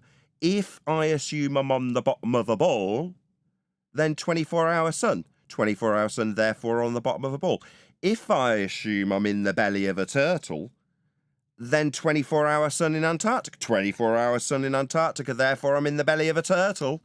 If there's two suns, Chinook helicopter style, then 24-hour sun in Antarctica. 24-hour sun in Antarctica, therefore Chinook helicopter, two suns. I can say whatever I like. It's an affirming the consequent fallacy. Yeah, okay. The fallacy being the P statement doesn't necessarily follow the Q statement. The trick in this particular scenario is you ascribe the Q statement with ambiguity. So it's not if P Earth is assumed to be spherical and I'm on the bottom of it. It's will we see the Q statement or not? Will there be or won't there be a 24-hour sun? Because that's really important. for whether or not there's a 24-hour sun in Antarctica. But based on that, you're going to beg the question that we're on the bottom of a ball that's unconnected. The two aren't following each other. The two are non sequitur. They're just connecting them by pure fiat and then hiding it by saying, well, if we look on the model of a globe and the model of a flat earth, false dichotomy fallacy, then you won't notice that I'm assuming I'm on the bottom of a ball when I say that the 24-hour sun will prove that I'm on the bottom of a ball, even though it's non sequitur. Okay, yep. Could I ask about, so you know how you said, so I take it you guys don't believe in the ether then, like you don't have to add another... Is that what you tell me? Weird medium. I'll believe it today, now. Show it me. I'll believe it in the spot immediately. No, so what I was going to say was when you get a ring magnet and you look at a ferrocell that shows those patterns, right, with the light, so when they show us the ISS orbiting on an AE map, it's exactly the same pattern, right? What I'm trying to say is... What? Whoa. What? Start over and go real slow. This is the shite you get from... Have you got this from Globebusters? No.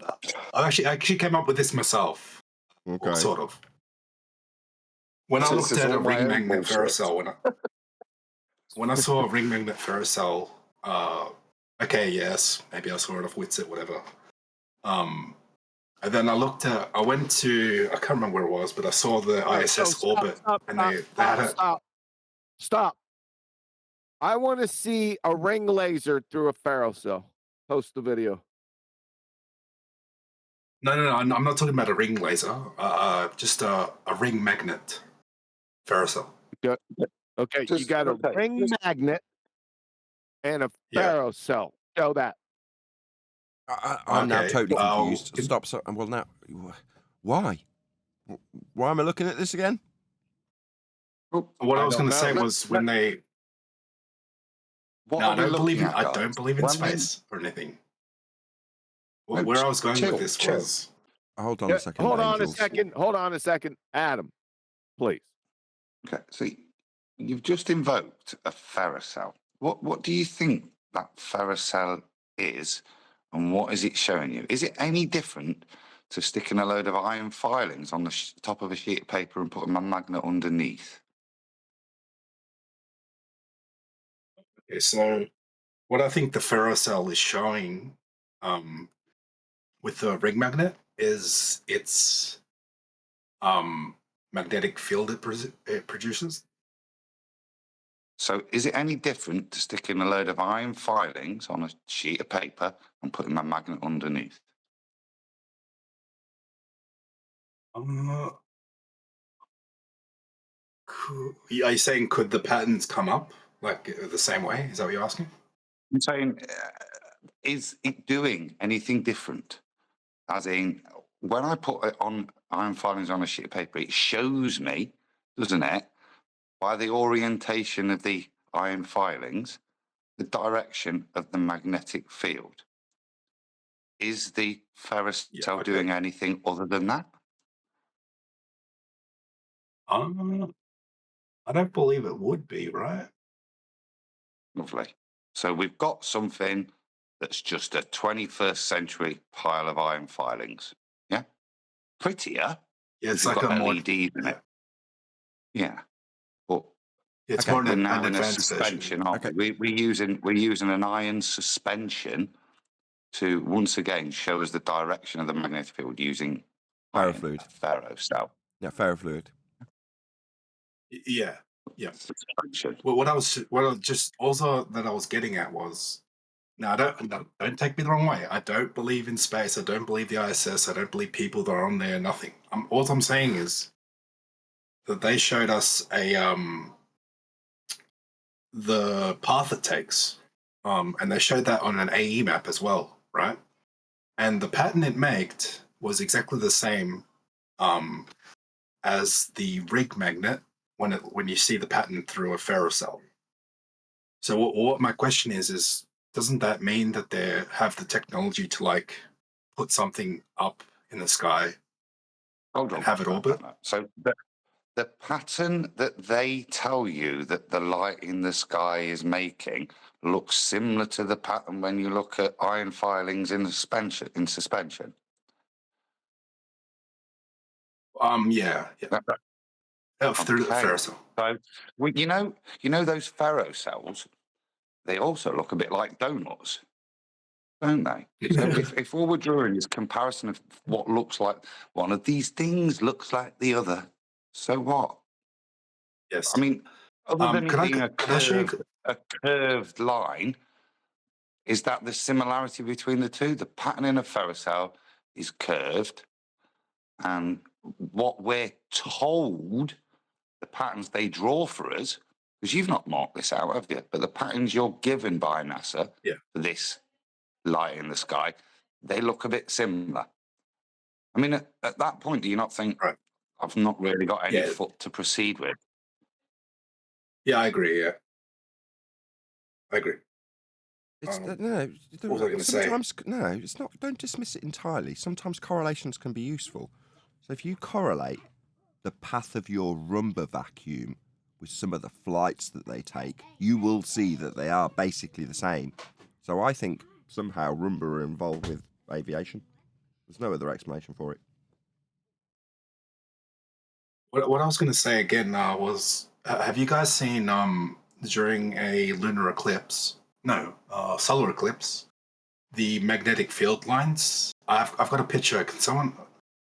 Where do I post the picture Stick it again? in Discord. Can someone stick it in Master B? I got to find it actually. Because a friend of mine took this image and then I compared it to the ferrocell, and I made a meme. I could find it. Oh, here it is. Yes.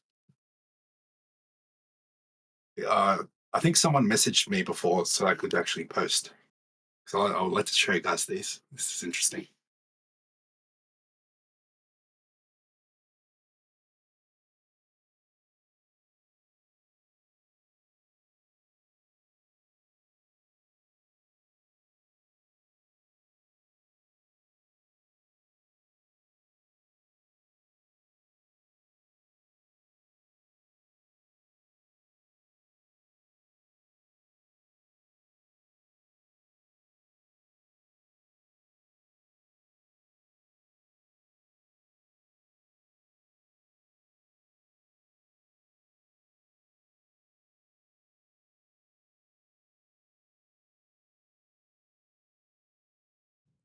Let's sing it together. Ready? We're off to Button Moon to visit Mr. Spoon. Button Moon. Beautiful. Right, now get lost. Do you guys see the thing I posted? Say again? Hold on one second. Do you see the image I I'm going to posted? get out now. I am actually recording, Clover. As fun as that was. Go on, out you go. You close the door, please. Sorry, my toddler walked in for a sing-song. Go on, now you go. Sorry, carry on. Yeah, so I posted a image in the chat. My friend took that of a solar eclipse, and you can see like magnetic field lines or whatever you want to call it. And I just have a ferrocell below it, and I made a meme because it looks similar. Just looks like lens flare. Do you see it? Yeah, it looks like lens flare. What, the lines? Yeah.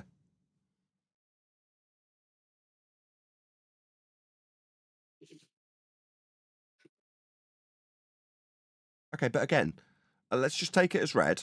Okay, that's how it looks. Okay? Yep. It looks a bit like the pattern my Roomba vacuum follows. I don't have a Roomba. I'm making that up for just dramatic effect and comparison. Okay. All good. Now, I've got another one of the moon I took. Just real quick. Have you ever heard the saying correlation is not causation? Yes. I'm looking at these photos. They don't look anything alike whatsoever. Okay. Do you guys agree that the moon, we only Hold on a see second. the Hold on. apparent No, no, hold on. Someone else wants to go back to the photos. So we've got solar eclipse and ring magnet Vericel. Yeah. Do you have those up on screen? Yes. They don't look anything alike. What the hell is this? Trace out the patterns.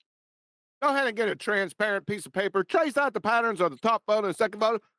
They're not anything even remotely close. One looks like an amoeba. The other one looks like a friggin' spider monkey. One's a corona. Why would somebody do this? What the hell is this? Did you get this from Witsit? Sorry? Did you get this from Witsit? Be honest. No. So the solar eclipse you see there, a friend of mine took that. I think he took it with his telescope, and I adjusted the levels on it so they could see the lines better. And then basically it just reminded me in my head of what I saw from the ring Vericel thing. So I just put them together. Fair enough. Yeah. What I was going to say Just also out of interest, was just out of interest, have you presented this to anybody else? Yeah. What's the reaction been? Interesting. Like they thought it looked similar. I think Nathan Thompson liked it. But yeah, basically, there's nothing really. Not really. Just it just Don't be looks similar. nervous. That's all. You are going through this baptism of fire here, and everything's up for critique. But you sound nervous. Don't be. But we are going to rip it to shreds. No, it's all good. If it's garbage. No offense. No, I like that. Good. It's all good. So, do you guys believe that we only see the apparent location of the moon? No. We don't believe. We either know it or we don't. Okay. Well, I think I have evidence that proves the moon. We only see the apparent location of it. Just to put you on game, brother. Here on this show, you're not going to hear us use the term belief very, very often, right? Very seldomly is anybody going to assert belief, because here we're trying to deal with what we can prove, what we know. Feel me? So don't feel the type of way if you ask about belief and somebody gives you kind of a like a slick answer, because we don't do beliefs much here. However, get Just it all like- out. We want to hear it all. If you're happy for us to critique it, but you do sound like you're a bit nervous while we're going through this stuff. But don't be. No, Don't I'm worry. alright. I'm alright. I think QE one time he's alright.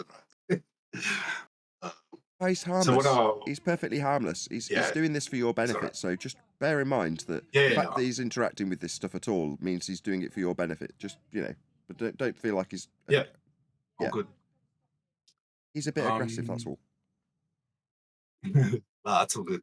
I was here to learn. That's why I came on. So, this is the photo. Yes. So just give me 1 sec. So what does believe mean?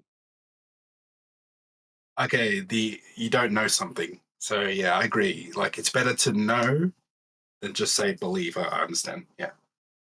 Belief means acceptance without evidence. It's the basis of all religion. Yeah, exactly. Like the heliocentric model. Secularly speaking, that's what belief means. So no, I don't believe in squat. I either know it or I don't. But that's okay. I mean, some things we just not gonna know. I'm good with that. But belief is out of our vernacular.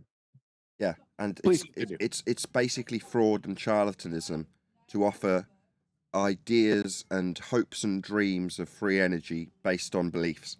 It's absolutely outrageous to us here, frankly. That's why we get called scammers and things when we talk about science and the scientific method by our counterparts over at Globebusters, Whitsitt, Jaron, Bob, when he was alive. The actual scammers. Yeah, because they're scamming They're- people with this. Okay. Exactly, they're scamming people with beliefs and selling them hopes and dreams of free energy. All right. Okay. I will tell you. Nathan told me Thompson. He saw a free energy machine, and the guy told him he saw it in action with no moving parts. He told me, and it used some do with like the 369 of Tesla. It basically, Nathan described it as like a box with and it would produce more energy that you put into it, and it would like relay itself and become like an infinite energy machine. Straight up, And first law of thermodynamics violation. Energy cannot be created or destroyed. Yeah. So he's claiming to see a first law violation in that box. It's not. It's just another scammer. Yeah. Yeah, it's just another scammer. That's what people do. Yeah, well. Here we get criticised when we say we don't know. I don't know. What's the sky? Don't know. But could it be an electromagnetic background field called the ether? Well, it could be. Do you want to show me that it is? Well, I haven't got any evidence. Would you be happy to believe in it with me? No, definitely not. Well, then you're a scammer. Oh, okay. Yeah. No, we're not. We just expect much higher standards of our own. I'd like to show you a photo I took of the moon, and I actually captured called skydivers by the moon. Now, I just want to get your guys' opinion on this, because I believe that it, if you think about it, it proves that the moon isn't in a physical location. Uh-oh. You believe? Yeah.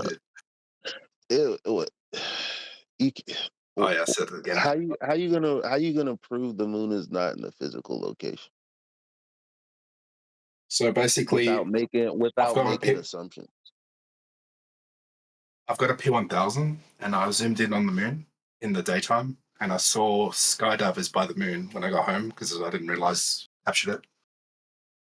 But basically, the moon gets bigger at a certain rate, and I'm just thinking, like, if we were the skydivers, right, the moon wouldn't appear that big, right? It's not possible, right? So my theory on was that based on what?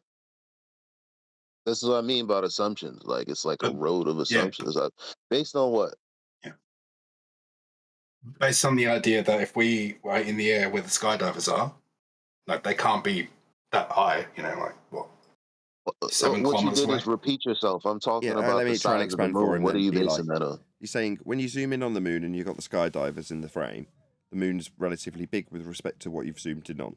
They don't get the same view where you've zoomed in with a lens and you've got a really big moon. They're not floating down next to a giant moon next to them, is what he's saying. Yes.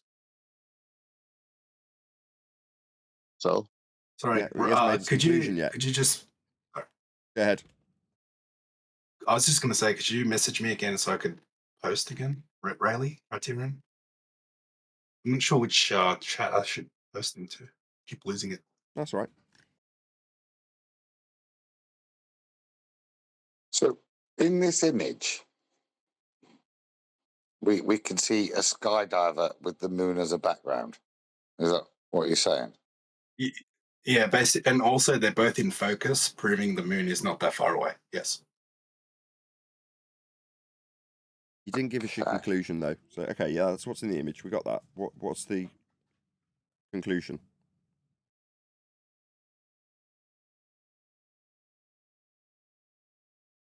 Hi, Nath. It's Craig Jr. Hello. I think I've seen what he's talking about. There is a picture of skydivers skydiving, and there is a picture of the moon behind them. And then one of the skydivers has a GoPro, and he's also captured the moon as he is skydiving. And the moon seems smaller from higher up than it does from the floor. I think that's what he's trying to say. Gotcha. So would that not contradict his point then? but it has no physical location. No. It's just No, I believe it doesn't have a physical location. That's my point. Like it doesn't. Like if the moon. So let's say we're on the ground. I'm zooming in on the moon with my P1000. It gets bigger at a certain rate, right? And then the skydivers by the moon. I put it on the chat now. You can see it. In Master B. What I'm saying is, yeah, if we are the skydivers, the moon will not be that big. Proving that if we were just to fly to the moon, like as in, say if we could fly to the moon instead of zooming in on it, the moon would move away as we move. It would not appear that big.